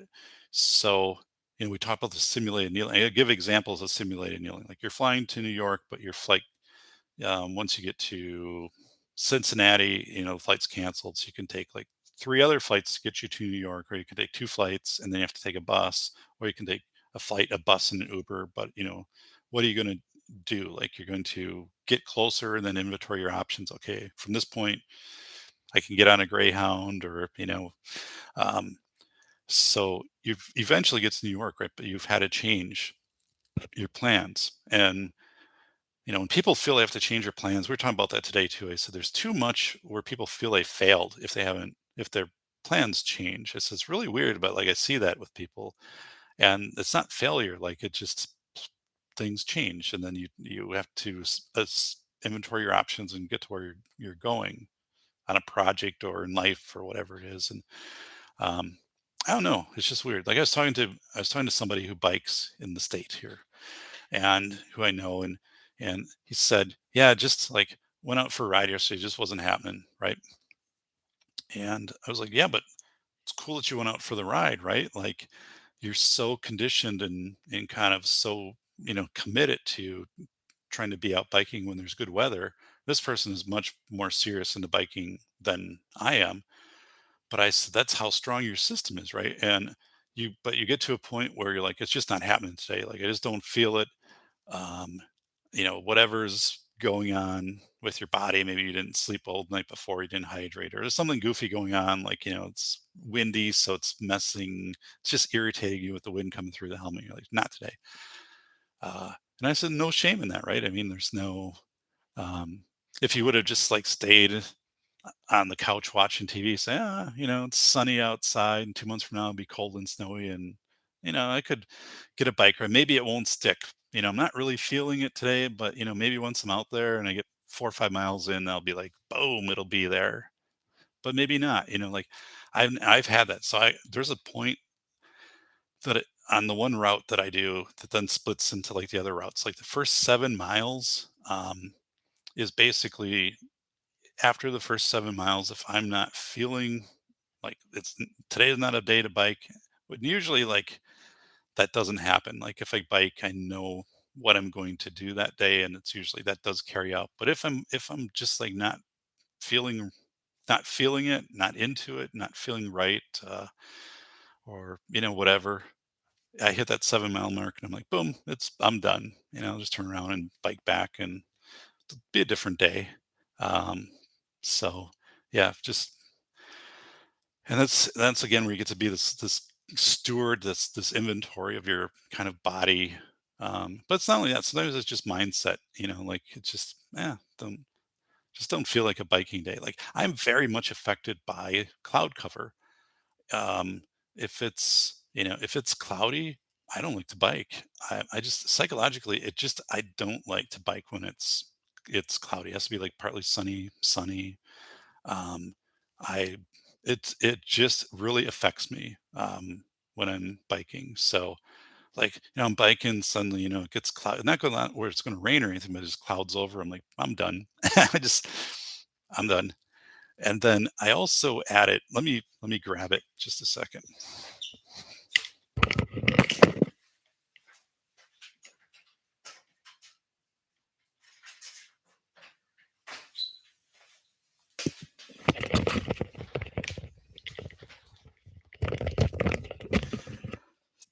I'm back.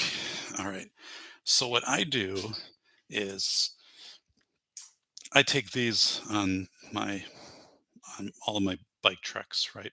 So this is an old Samsung MP3 player, which the battery on this is yeah, pretty garbage now. But I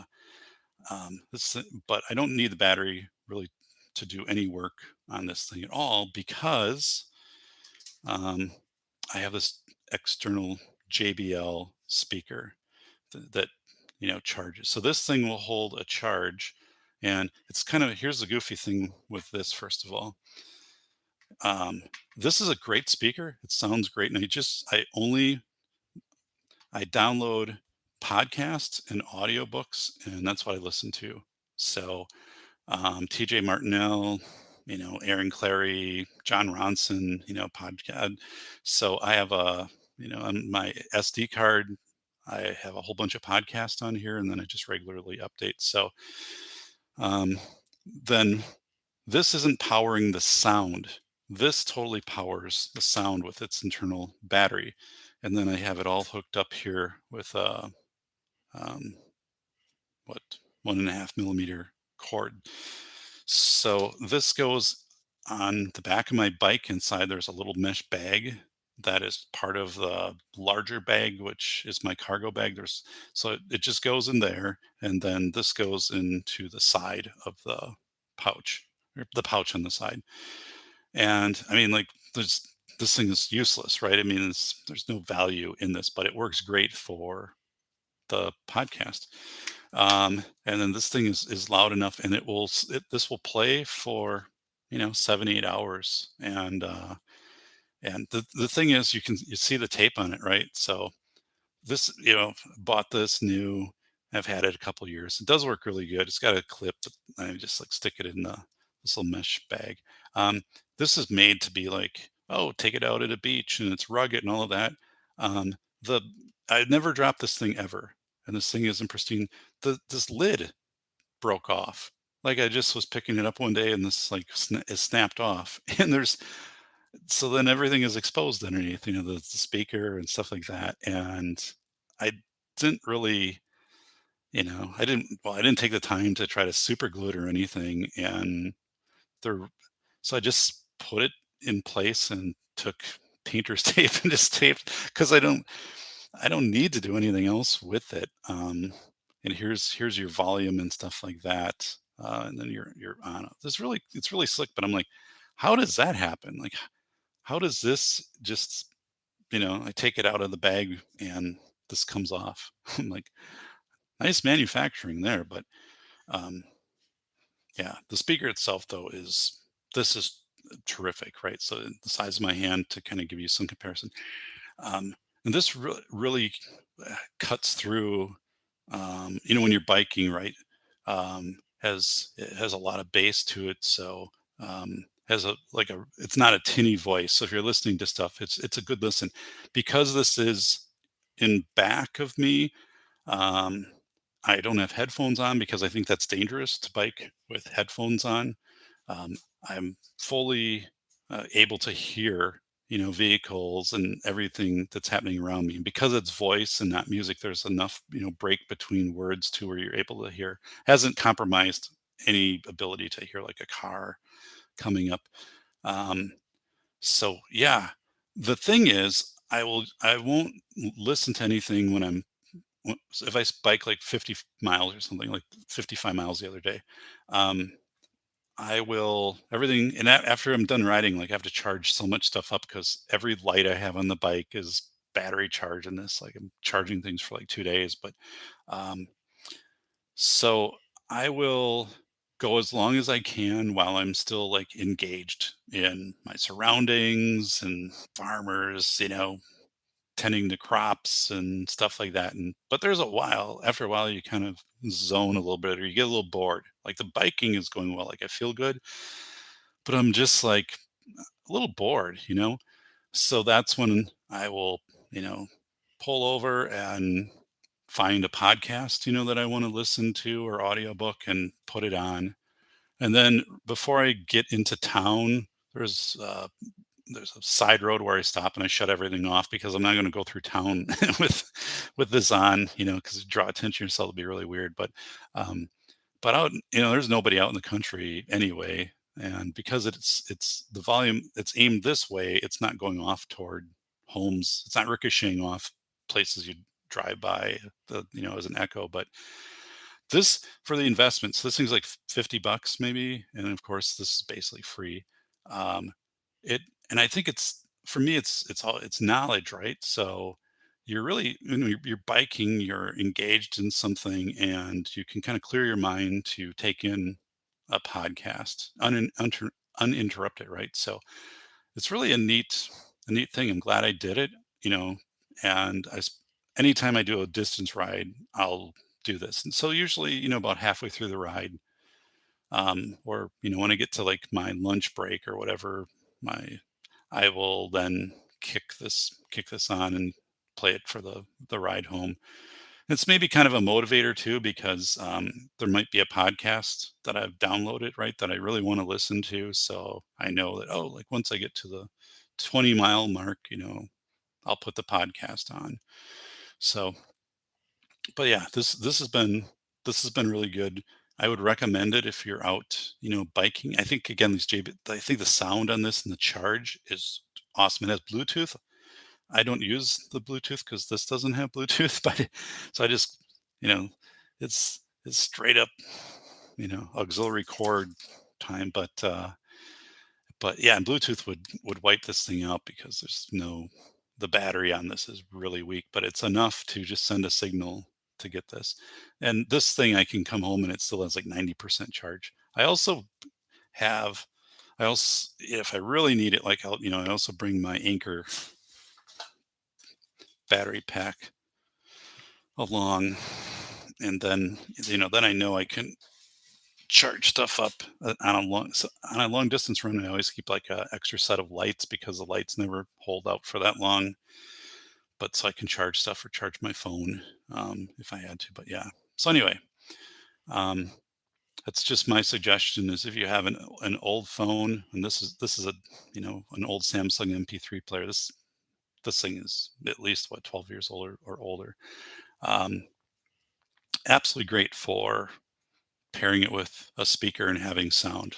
Anything happens to either of these, I don't really care, right? Um, but yeah, just cool. And that has made a difference, honestly, in my biking. It's Yeah, because again, you feel good, right? But you just kind of lose. It's like driving in a car and having the radio off. For a while, that's maybe kind of good, you know. But after, there's only so long, and I'm like, well, I want something to listen to. Like today, I'm driving. I'm listening to audiobooks, right? Just so.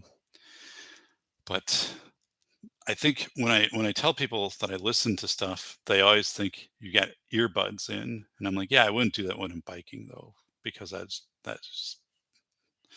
think that is just too dangerous to do.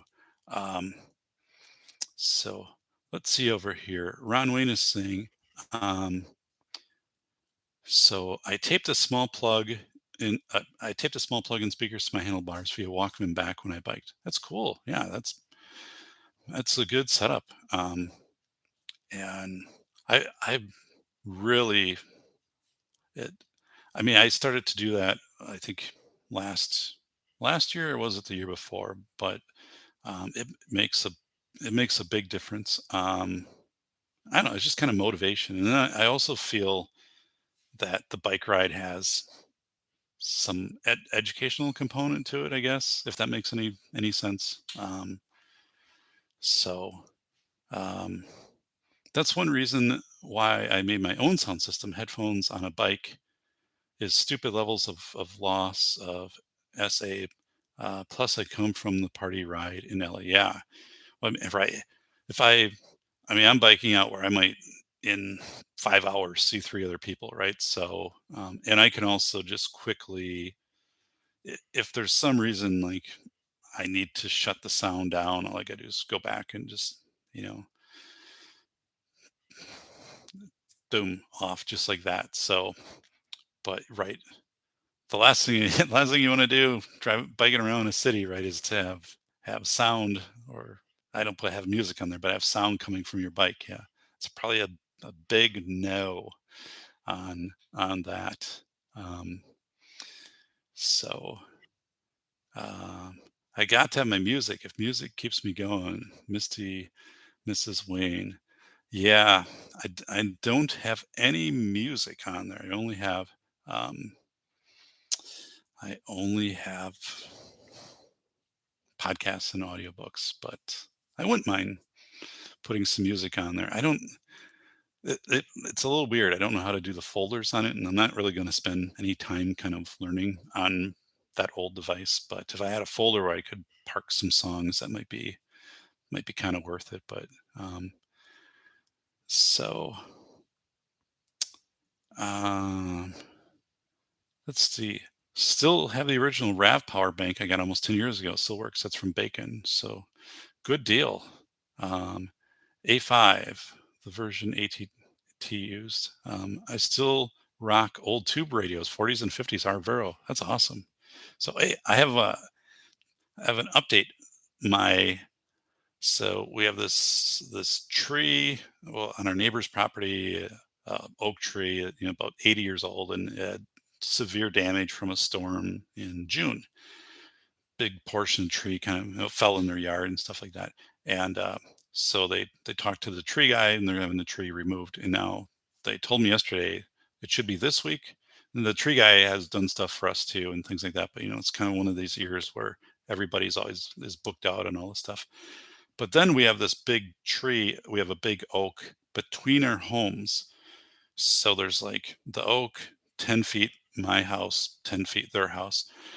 And I was always nervous about that tree because I'm like, if that tree falls, it's going to hit one of the two houses, if not both. And, you know, the damage that could do. And um, so they told me, they're like, oh, and we're taking this other tree out too. We've decided nice tree, right? But if anything happens to it, it's going to, damn, I'm like, yes, those were the two trees I was really concerned about if, during a storm that could come over, hit the house. Like my whole attitude on trees changed when the tree fell on our house 2 years ago. So became less of a pro tree person after that. A tree has to be very far away. My spruce trees are 100 feet in back. And so, yeah, now I'm in pretty good shape. Like there isn't a tree close by that would, if it fell, that would hit my house. So, hey, welcome to CNT. So, let's see you, buddy. Zippy's saying, I just plug my phone into the computer enable file and transfer my folders over MP3s. No fuss, no muss. Okay. All right. Yeah. Well, man, I'm running Flintstone operating system on that thing right there. So I pull out the SD card and I can put stuff over on the SD card, but it's weird because if you put folders on the SD card, the MP3 player doesn't read folders. So like it alphabetizes everything out, so I can kind of hashtag things and stuff, so I can find them easier, like when I go in. So they're toward the top as I scroll. But because it's not folders, like if I put music in, music would be intermixed with the audio. It'd be kind of a mess. I think it's just an old format. Um, that it was. It's just, and the other part is I don't know what I'm doing. So, um, Hey, CNT, I was talking before and I said the blue moon in the back is generally that area is going to be where the Safety Doc logo is that you're creating, and that I'm going to be doing some rearranging of the back and changing things up here in the studio, and that is going to be kind of one of the focal points that'll be in the background. But so what you see in back of you, there'll be some changes, but I'm not going to do those until that comes in. Not to put any pressure on you, right? But um, because I want that to k- be the centerpiece, and then I want to have the other side kind of all grouped together, like the degrees and the plaques and stuff. Like, kind of have this image. I think it'll work. Um, so let's see. Um, CNT, Safety Doc, that blue moon is going to go as soon as I get some ceiling. Yeah, that's just a record, by the way. That's a 33 record. My daughter, years ago in an art class, painted it as a art project and then gave it to me. So it's kind of cool. I'm going to move it. It won't be on screen anymore. But but yeah, so she's like, here. Well, but yeah, that is so right in that area and that plaque, like that whole square, this whole area over here. I know you're not doing anything like 3 foot by 3 foot, but that area is going to be dedicated to your your work. Like the Safety Doc will be there, and then the other stuff will kind of all come together over here, but it'll just be by itself. So it'll be a focal point. I think it'll be really cool. Like, and you're doing it right. You know the space. You know what you're thinking, and I think you said you're going to LED light it. So he's seeing Coop's like, "What?" I didn't say I was gonna LED light it, but so, but yeah, so I know it's gonna be cool. And the question is like, so you LED light it, do I have to run, so how does the cord thing work? I do have power back there, so like, do I have to run a cord down, or am I running it off of a battery pack, like a charger, pack? I mean, how does that work? Um So I was just kind of curious because I was going to buy like an on-air sign, but I'm kind of like, that's kind of cliche, right? I, and I'm not really interested in that anymore. That was like a year or two ago, but then you could run it off of a USB, right? So I could have my battery pack. So if I did a show, I could just like put it down to my Anchor battery pack, and it would stay lit for the show. But um, oh, yeah, my daughter, no. My daughter's in high school and she that's like an elementary thing. She's all good. And I'll move it over kind of to the wall of fame, which has like my book titles and things like that for her. So it's honestly this just there because that's where a nail is right now. Um, so yeah, that's all cool. She'd probably be like, Dad, get rid of that. So and let's see here. Regular power cord, unless if you're. Oh yeah, that's okay. That's good. Yeah, because I do have power back there, so I know how to kind of set that up. So then I would run it in the channels on the paneling. I'll run the cord down a channel. So yeah, I mean this is the paneling that's been down here since the house has been built. I had an opportunity to take our really nice pine paneling from our great room when we gutted that in 2006. I should have taken that and recut it and put it down here. It is what it is. I'm not going to really do anything with it. So yeah, I know I don't plan on getting rid of the record. So um, hang the moon behind the flags. I could. Um, so I've got a couple things in the back. So the stuff over there, those are some of my diplomas. So there's a bachelor's and two master's degrees. Now my PhD, I don't have in a frame. Um, because it's still in the envelope that it arrived in. I just wasn't that big on kind of displaying like degree stuff. That might have been in my office at one point, and then it was in the closet for years. And then I thought, well, I'll just bring it back out because I already have it. But but I want to take my doctoral diploma from Madison and then put it in a frame from Madison. Um, that's a little bit larger, and kind of then take my plaque for Professor of the Year and take the 3 degrees, my Madison doctoral diploma, and the plaque, and have those all together. So those might be where the guitar is, or maybe they'll be over here, and then my logo would be up where the degree stuff is. And so I don't know. Like I've got to kind of figure that out. I don't want it to get too busy, but but that's I want to move that. And the record really doesn't have, I don't know, maybe it'll have a place back there. It's kind of a neat thing in a way, because it's kind of like, well, what is it? And it's a color contrast, and it plays. I also have a neat piece of art that is not very big, maybe 12 by 18, that my godfather painted, and it says fly. Like, if it says fly, but it's done in reverse. So, like, it's one of those pieces of art you have to look at for a minute before you're like, oh, that says fly. Y- y- at least I do. Like, the way it's designed that way, the way that he painted it. So it's pretty cool. And it's uses like orange and red and stuff, and it would kind of pop out. Oh, sorry about that. It would look cool. And it should be displayed. So I'm thinking about like moving by putting that up. So I don't know. There's some things I want to do. So like that little credenza back there, I have a matching one over here. So they're narrow. They're like 18 inches wide, and they probably like from the 1960s, like super well made. I got those from the place I used to work at down the road when I first moved here. They were updating all their furniture, and they had like basically make an offer on the old stuff. So it was probably like 20-30 dollars for the pair. And they're like, I mean, these things are made super strong and just great. And because they're not wide, right? They fit perfect down here. So I got this pair of just luck. So yeah, I really lucked out with that. Um, and I got to do, like I said, I've got to do a little bit of thinking what I'm going to do with the lighting. Um, I think this is due to the camera, because when I use my phone as the second camera, or if I use my camcorder, the light saturation is appropriate. Like this is too bright. This is too much contrast. Is messed up here. Um, and there's no way to adjust it. I think it's just the way that the camera is.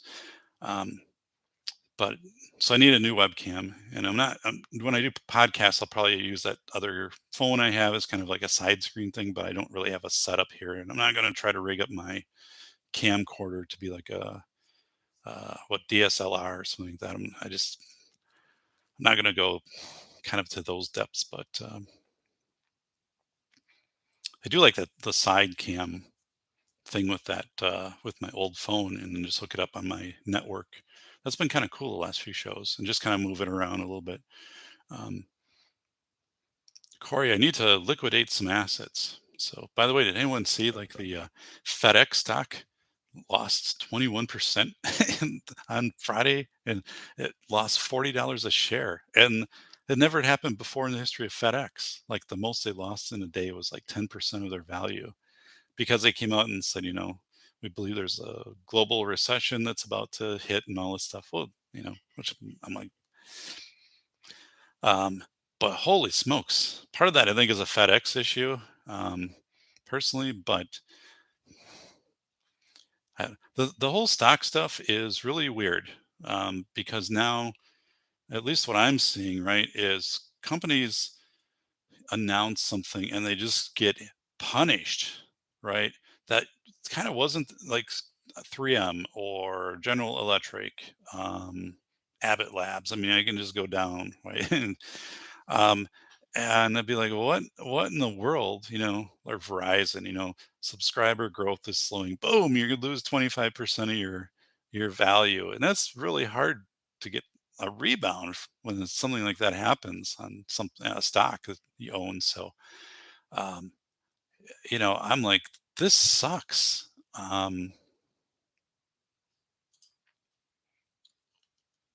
So yeah, that is. And yeah, I think you're right, CT. FedEx has other stuff going. on. Like I think there's more to the FedEx drop than just, maybe who knows? Maybe FedEx coming out and making the statement of we perceive this recession was to mask some other things that are kind of going on with their industry, right? Because like I look at that, I'm like, well, that's not really new news, right? That you come out with this and that you're announcing that things are slowing. And plus, like, there's also a weird face validity part. I don't see a lot of FedEx trucks in my neighborhood, but I see UPS trucks nonstop and Amazon trucks like nonstop.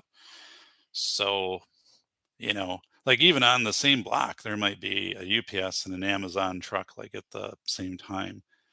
So I just this is one of those things where maybe you wonder a little bit, like with public relations and stuff, if there's already bad news that's going to come out about your company based on some of the decisions your company might be making.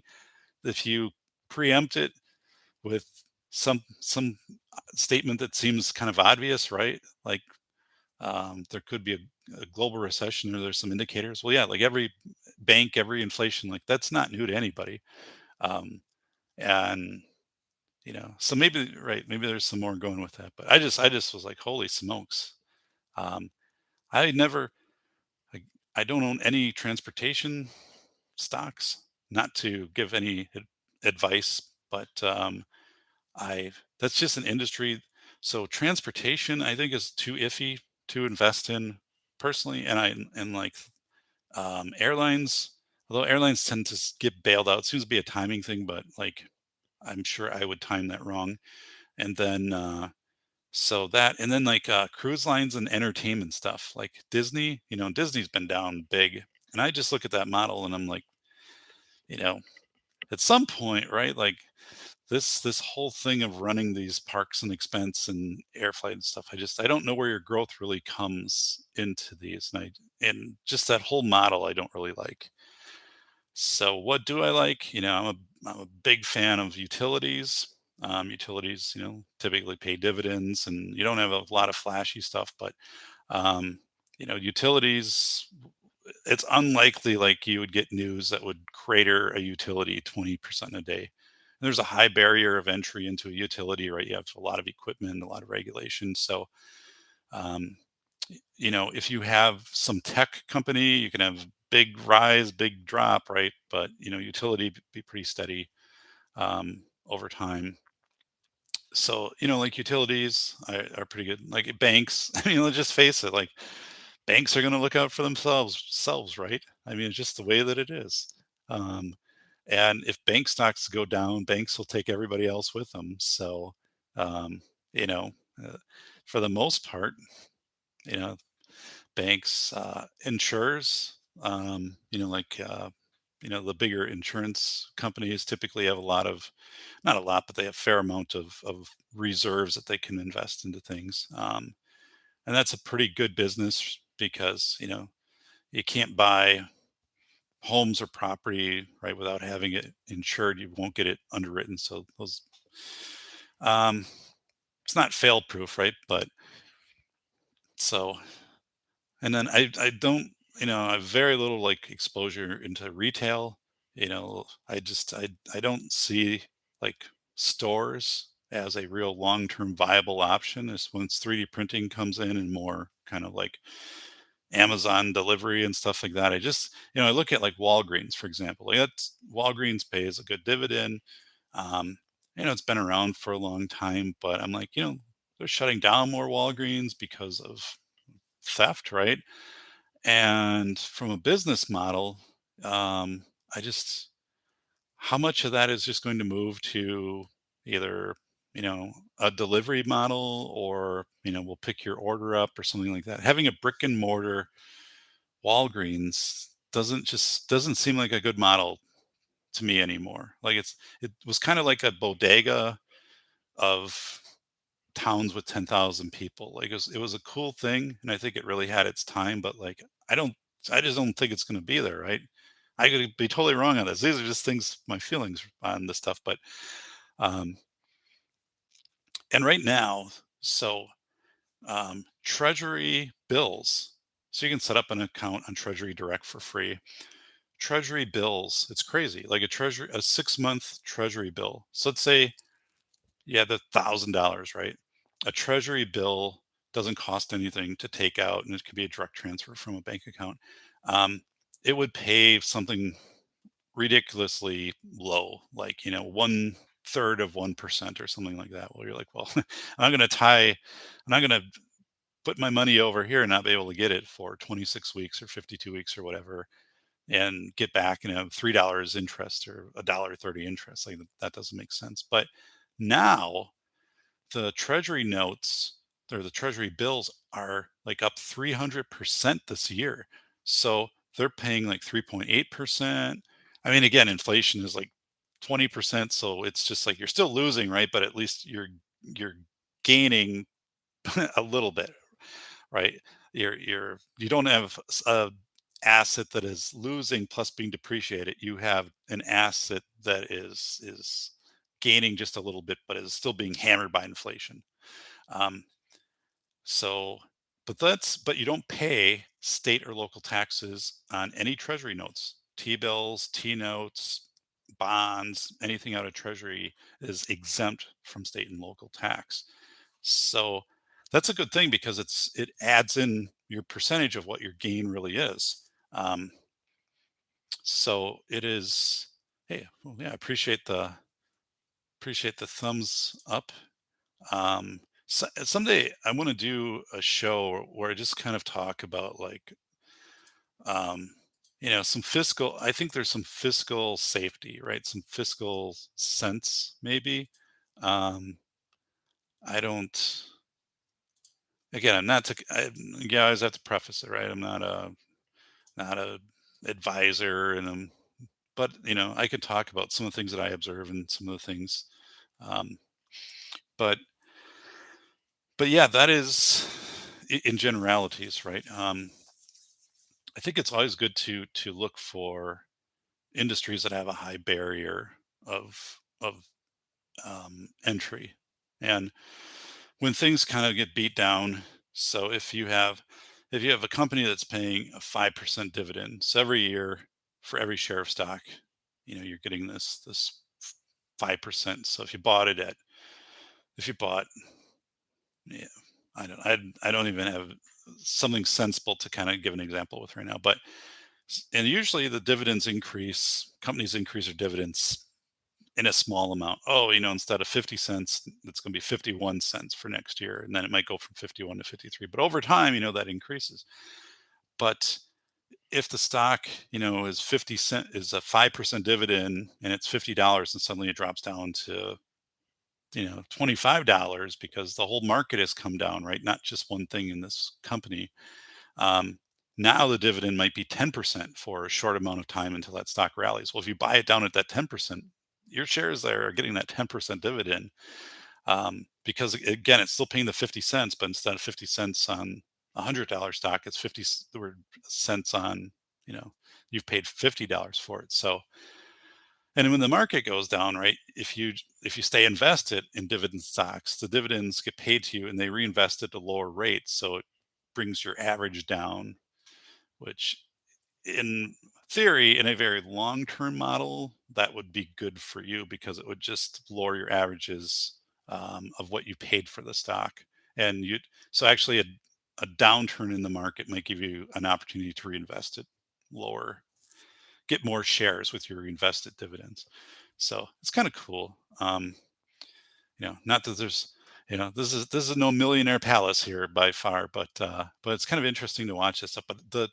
But the treasury stuff has been very fascinating, and it's an old like interface and website too. If you ever check it out, um, but it is slick, right? Because you're not paying any commissions and you're exempt from state and local tax. And it was largely just ignored because it paid a pittance. It wasn't worth doing anything and tying up money.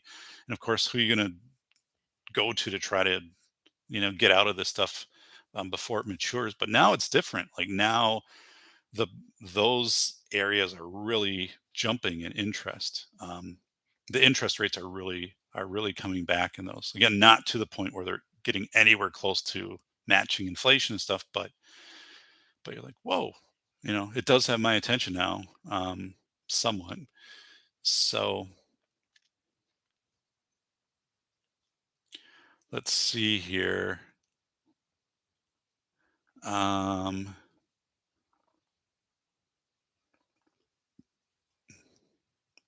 I'm in set your affairs in order mode. That is Corey Slater. Yeah, I'm in a like, after teaching class today and things like, there are a couple things I tell the students. One, and they're all younger than I am, right? So one is I've never seen any time in history like now. Like I feel things are very uncertain. Like the systems that have been pretty stable that we count on, the level of corruption and also the lack of decorum, right? um, in organizations, CEOs, elected officials, right? Elected officials, maybe right. There's always been corruption and dishonesty and Tammany Hall stuff, but when it would come time to have a debate or a parade or something, they're putting on a suit and shaking hands. So at least like you have this image, and now now they're not even trying. But so but I'm also like, you've been through the last 3 years, right? The economy crash, pandemic, and stuff like that. So like you've weathered some pretty crazy stuff. So going forward, you've got this experience of having to toggle systems on and off. What's available or what's closed down today? And how do you make things work? So like you have a lot of experience that you'll be that other people won't have.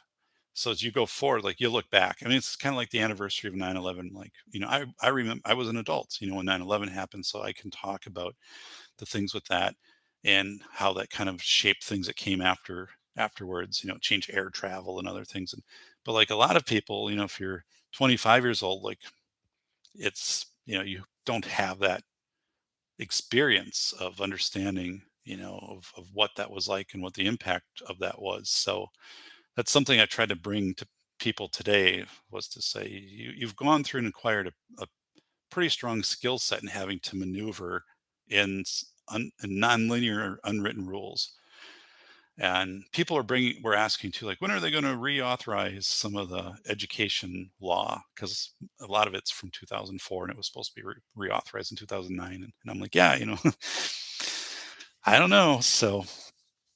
Um, so people are using this very old rules, these old regulations, and that's all that they have. So like before um, things, so like the rules don't account for things like a lot of the technology that's out there, like personal devices and stuff like that, or the ability to 3D print a brace for a student with cerebral palsy or something like all of that technology isn't even imagined in this old legislation. So when people start to do these things in school settings and how they spend their money and stuff, it's weird to do some of that because it doesn't code into the old system. So then ultimately we have the talk and it's like you got to do what you got to do, right? And it's not your fault. The people aren't doing their job at a federal level and trying to get this stuff up to date. So um, you know, you got to make things work and they will, but yeah, if you've tried to follow this old playbook, it's not going to work in today's world. And I think that's where people get thrown off because they're really used to having things to reference, and the stuff is all old and it's not being updated because no one's going to try to update something when they're like, we know it's overdue to be reauthorized, all of this stuff. So we're not going to put work in and then suddenly, oh, it's reauthorized a year later. So everything we did was kind of wasted effort. It's kind of like delayed maintenance, right? Or entropy that they're not going to do anything because well, it's like I went to Brewers games at Milwaukee County Stadium in Milwaukee while they were building Miller Park right next to it, so you can look from the stadium and see, oh, there's Miller Park with the retractable roof. So as they're building Miller Park, County Stadium, which was built in the 50s, they just stopped maintaining it.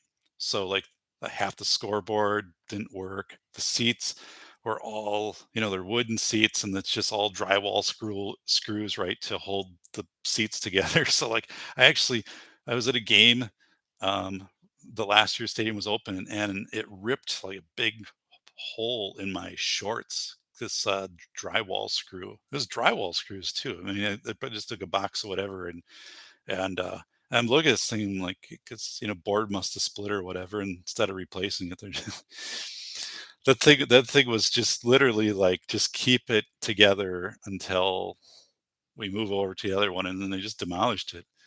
But it's that way. So these people are trying to make sense in the system. I'm like, you have a lot of local control, and you have to forget that this other part exists. It doesn't even apply to today's world. Um, so like anyway, there's so much that like students with medical needs that it's nowhere covered in the old legislation. Food allergies isn't covered in the old legislation for disability area. Um, but I don't know. I think I was like this beacon of hope though, because I'm like, yeah, what you're seeing is authentic, and it'll eventually come around. But until then. So, good night, Misty Mrs. Wayne. So, well, good night, Misty Mrs. Wayne. Hate to leave you. Appreciate it. It's 2 a.m. Yo, gotcha. Yeah, I'm going to be tired here at some point soon because I've been up since 4 o'clock and did a lot of stuff today. So, including the biking. I'm 45, and these times where things are this far, yeah, new things. So, yeah, I'm older than you, buddy. And yeah, nothing like this. So yeah, and I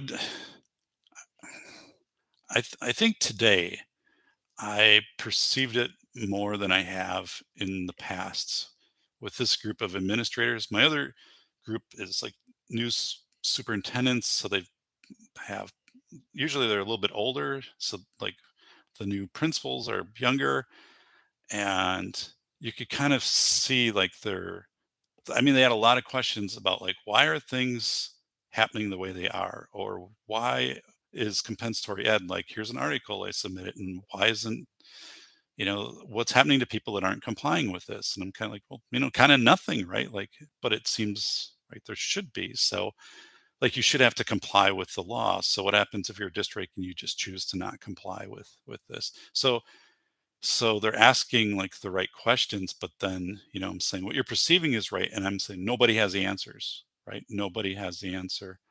Um, and then just also from the school side, right? If you have a student with a severe allergy or um, lung COVID symptoms and all of that comes in, you might not get any funding to support that in your school, not a cent. If there's some areas, depending upon how a student would qualify for that um, you have to provide the services and you have to provide the equipment. You don't get any additional funding for that. You might say, well, schools already get funding. Yeah, they do. Like they get that. But when you have high needs medical coming in, it's when the legislation was passed to do that. There was funding that was supposed to come with it, and then the funding never came with it. Um, so if the funding isn't there, right, and the expectation is there, it really puts you in a bad spot. So I changed how I teach this funding thing, and I think I really improved it to just say, there's a structure. This is how it's supposed to be funded, right? It's what the law actually says, but the legislators aren't following the law. So these are why you have these problems, and you'll continue to have these structural problems. But then I also tell people like be an advocate, like call your um, call your representative in your state who in your area and say, hey, like can we meet for coffee, and we can talk about school funding stuff. They'll do it. Like I meet with our legislators. They actually contact me about safety stuff, right, and legislation, but we just meet for coffee, right? No one's recording anything. There's no notes or anything like that. And I'll, and that's where I'll be like, this whole like this search app, like this lost person app for a kid. Do you know it's 950? They're like, what? I'm like, yeah. And, there's just little things like as you go and put state bills together and stuff like that. And just what's this? What are you seeing, Dave? And I'm like, what are you guys seeing for bills, and where might there be some opportunities, and you can testify on certain bills in the state. There's open hearings, so they contact your organization that you're a part of, and they'll give you 10 minutes to say, I'm in support of, funding for food allergy EpiPens to schools. Otherwise, schools have to pay for those. They don't get reimbursed for them, and write articles. Like I just had my article accepted for Phi Delta Kappa, and well, it was accepted, but it's featured. It'll be featured in their November issue. I mean, it's a big policy article. It's the best policy article I've ever written. But I'm like, you can do stuff like that, and go to conferences and present on some things that your district is doing, or um, but things won't change, and not that that will change anything, but it might. Like I was instrumental in getting a bill halted that would have changed door locks and door design in schools in Wisconsin, because it was kind of pushed by vendors and stuff like that. And they're saying this is a bad idea. But then it also shows, it gives people, I think, an existential hope. So even if it might not change anything, I think for them to do this, they feel there's a greater um, purpose than fulfilling a task at a local level. And again, I'm not saying it's doesn't have merit, because I think it does help inform systems, but these systems are so wonky and stuff. Um, I'll say, has anybody met with a legislator? Well, no. I'm like, okay, well, you could do that, right? They would do that. Have you considered writing an article, for a journal? Like people will write that. My Google Scholar, people are citing, stuff that I've written years ago, or you don't have to write a book, right? But you can do these advocacy things. And so if you don't do those, like I don't things aren't going to change if people, when you move into these leadership roles, these administrative roles. Like I worked with a team of administrators, and they really felt it was their responsibility to meet with legislators and to go to these state hearings and to get their stuff together, and to present. And I don't know if that's I don't think that torch has been passed anymore, I should say. Because I don't think these people are unwilling to do that. They just don't know that that's even an option.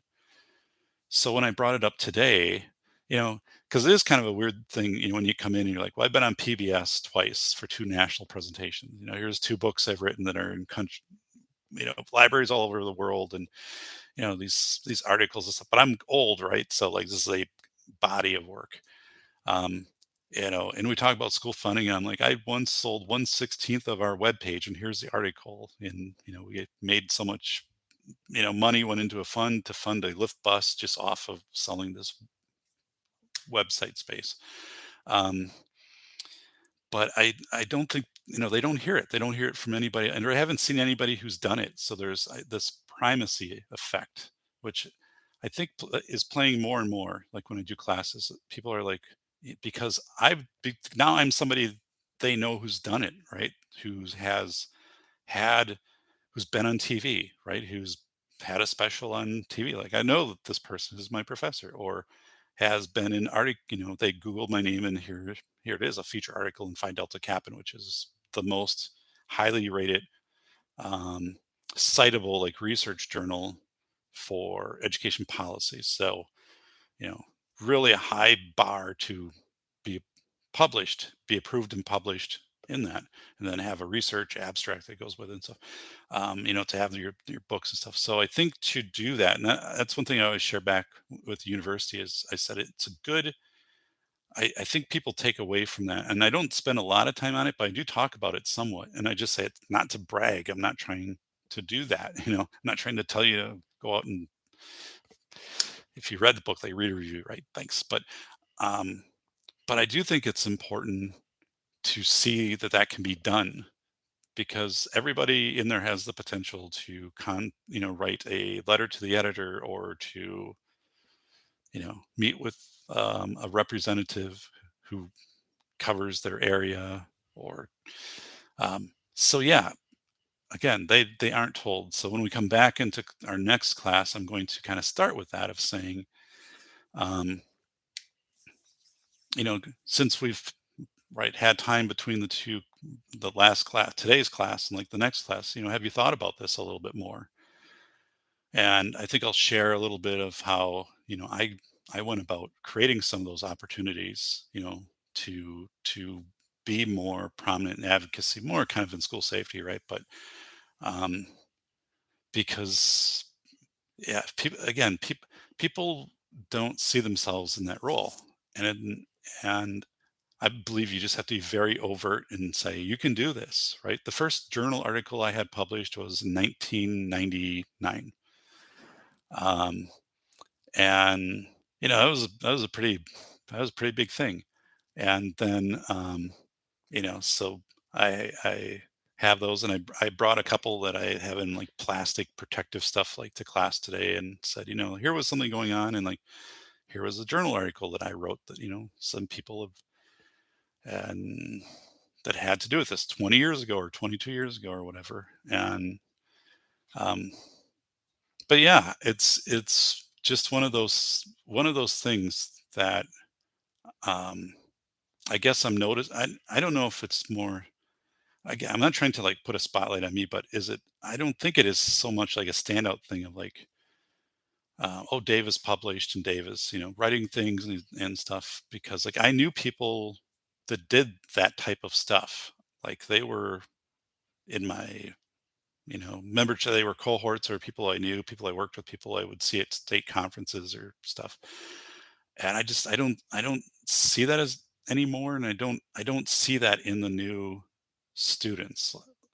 Like by the time I was a student in my leadership programs, I had already been published, right? And my my I was already doing quite a few of these. I had already been on PBS for a special before I got my doctorate degree, which was pretty impressive. I mean, it just it actually was, because like I had looked at specials, and I think like the 40 specials before me was all like PhD, MD, PhD, MD, and I'm like, holy smokes! Like I was coming into that with a master's degree, and you know, but um, but yeah, um, I don't know. I gotta stew on this a little bit more, because I don't want. I guess I was talking to Graham Wilson, right, our pilot friend, and when Graham and I were talking, he mentioned to me that and we didn't talk about this on the show, but he mentioned that when he trains aspiring pilots, that they start to copy what he does. So they'll start to use like the same kind of radio talk and tone that he does, and they take on his mannerisms. And he said, which, he just started to notice. And eventually when they get out and fly, they are kind of their behaviors model after Graham, which is a really good thing, right? He's a great guy. He's very courteous, and the way that people use the radio comms and stuff like that.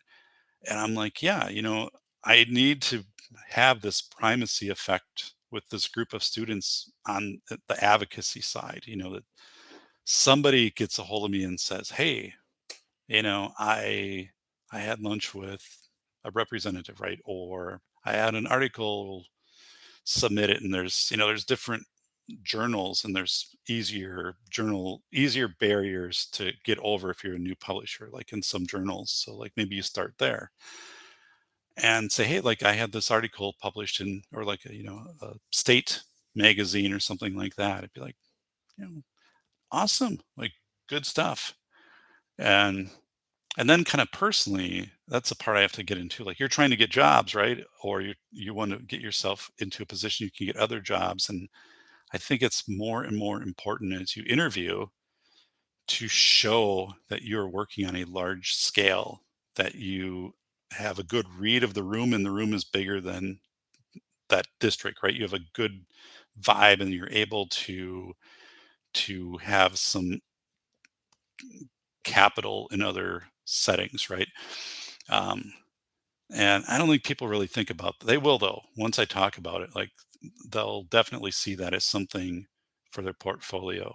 So I don't know. I might even switch the class up a little bit next year, where I kind of require that, um, or make that an option. Like I might change an assignment to an advocacy assignment, and where it would either be like a letter. I think letters are pretty weak though, but meeting with the legislator, writing an article. Like I would put down a few journals, and say most journals, like an article they want is like 700 words. Like I'm doing features, which are big research based articles that take, 30, 40 hours to put together. But I mean, um, this is really like a page, right? So here's a few journals, show me something that you submit. And but it's also how you organize your thoughts, right? It's a good way to put your thoughts together. One of the students had a really they had papers they submit, so I graded the papers and then I went through and brought out a few points. And one of the students had a really nice way to lay out his argument in the first paragraph, um, which I pointed out and said, like, I think like this is a good style that you have right here. So, like, if you were to do an article, like, it would follow this format very closely. But that's the thing. I don't think people see themselves as ever being, I'll never be an author. I'll never be published, right?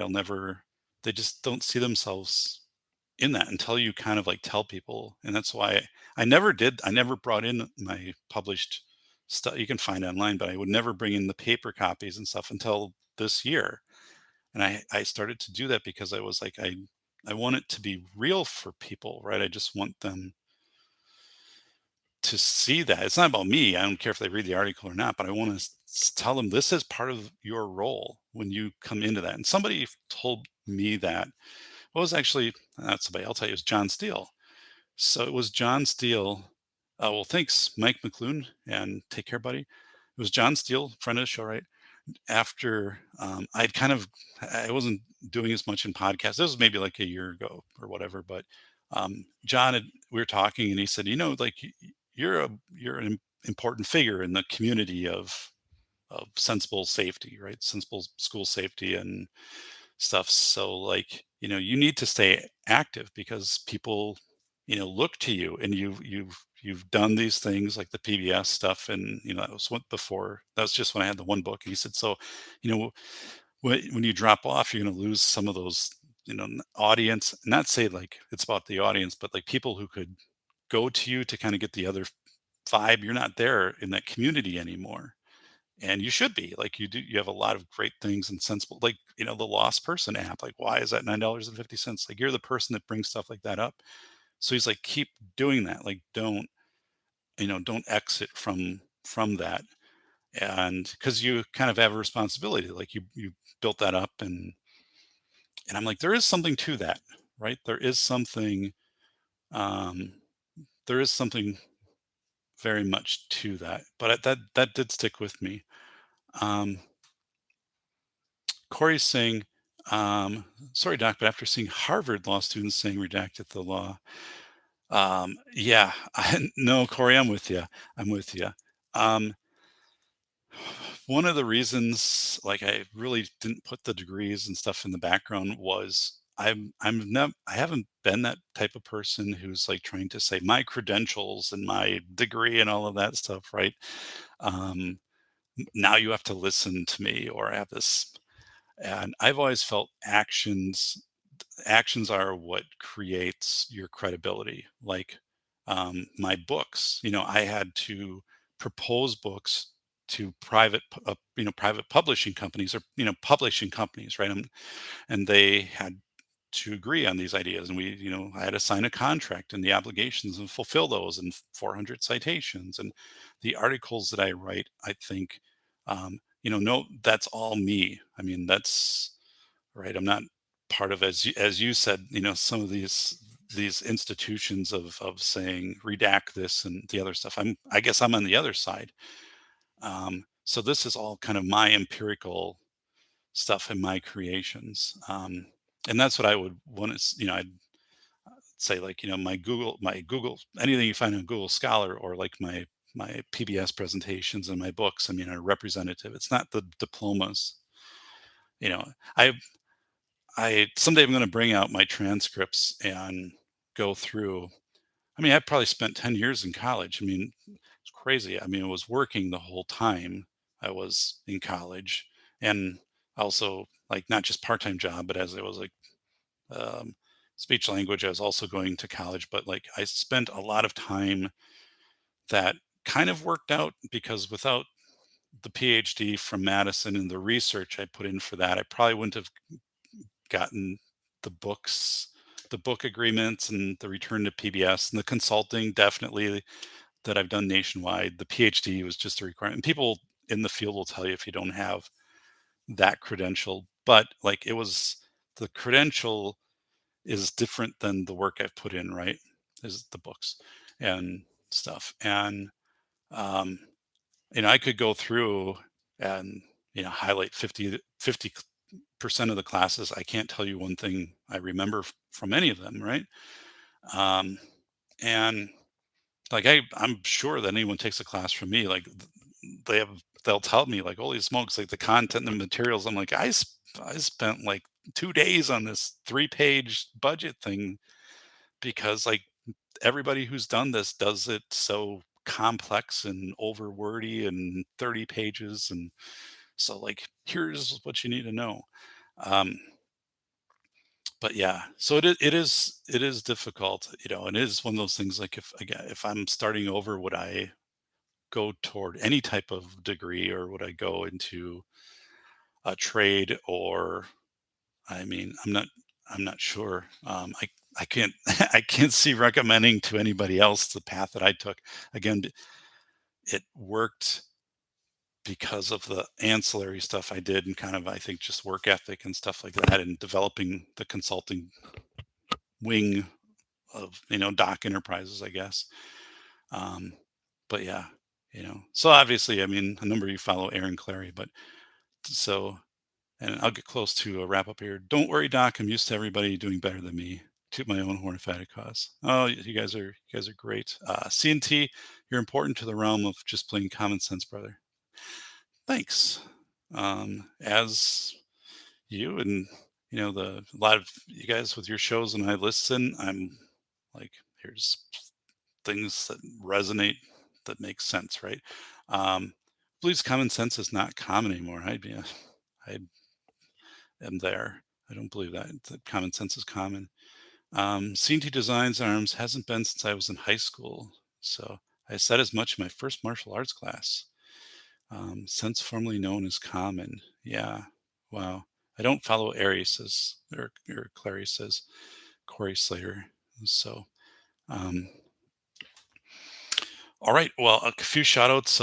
Bacon, thanks for being in the chat and CNT and Bacon, like congratulations on your channel. Again, you have a uh put in the effort, the consistency, got your followers, your fan base, and you're growing. And I'll tell you, like, and you have followers. Like when I talked to Graham, who was a guest on my show, Graham's been following you for a while, so he'll be like, "Yeah, I was listening to Bacon and stuff," and then like Bolo, got to know Graham, and then went over and started to post and recommend it, like Graham's show that he did today on like, well, what are the different kind of clouds and how does that impact you when you're a pilot? So we have all this kind of like cross connecting, which is really cool. Um, so that's been really good. Yeah, and Coop, you've gotten into a very regular schedule too of getting content out there. So I like that people uh, have been doing that, and I've been having fun with this, and I think it's meaningful. And again, when I do kind of the regular shows like 186 podcasts, and I've got the blog post that goes with it, and try to put something in there and bringing in the interviews like Graham and stuff like that. And but also just to do these, I think are good. I felt good, like I was away for a long time, right? Um, but okay, thanks for a stream doc in the chat, and there you're putting out some links, Bacon. All right, um, good. So all right. Okay, everybody have a good night. I am going to hit the hay. Holy smokes, 1:23 in the morning. So I got to get up pretty soon. All right, take care all, and I'll have a show on deck for Monday night. I think the show I'm going to go with is I failed my PhD defense. So the first time I had to do it, I failed, and within 10 minutes, like the committee got up and walked out. So whoa, and so that was a crazy experience, and it's an amazing story to tell because obviously things worked out after that. But in the moment, like that was brutal, absolutely brutal. So I wanna tell that story, and I do actually have a comedy one kinda going up on some of the best pranks I've ever played in my life, because a lot of people don't kinda think of me, like, as someone who could be kind of a prankster, but actually, yeah. Um, all right. Take care, everybody.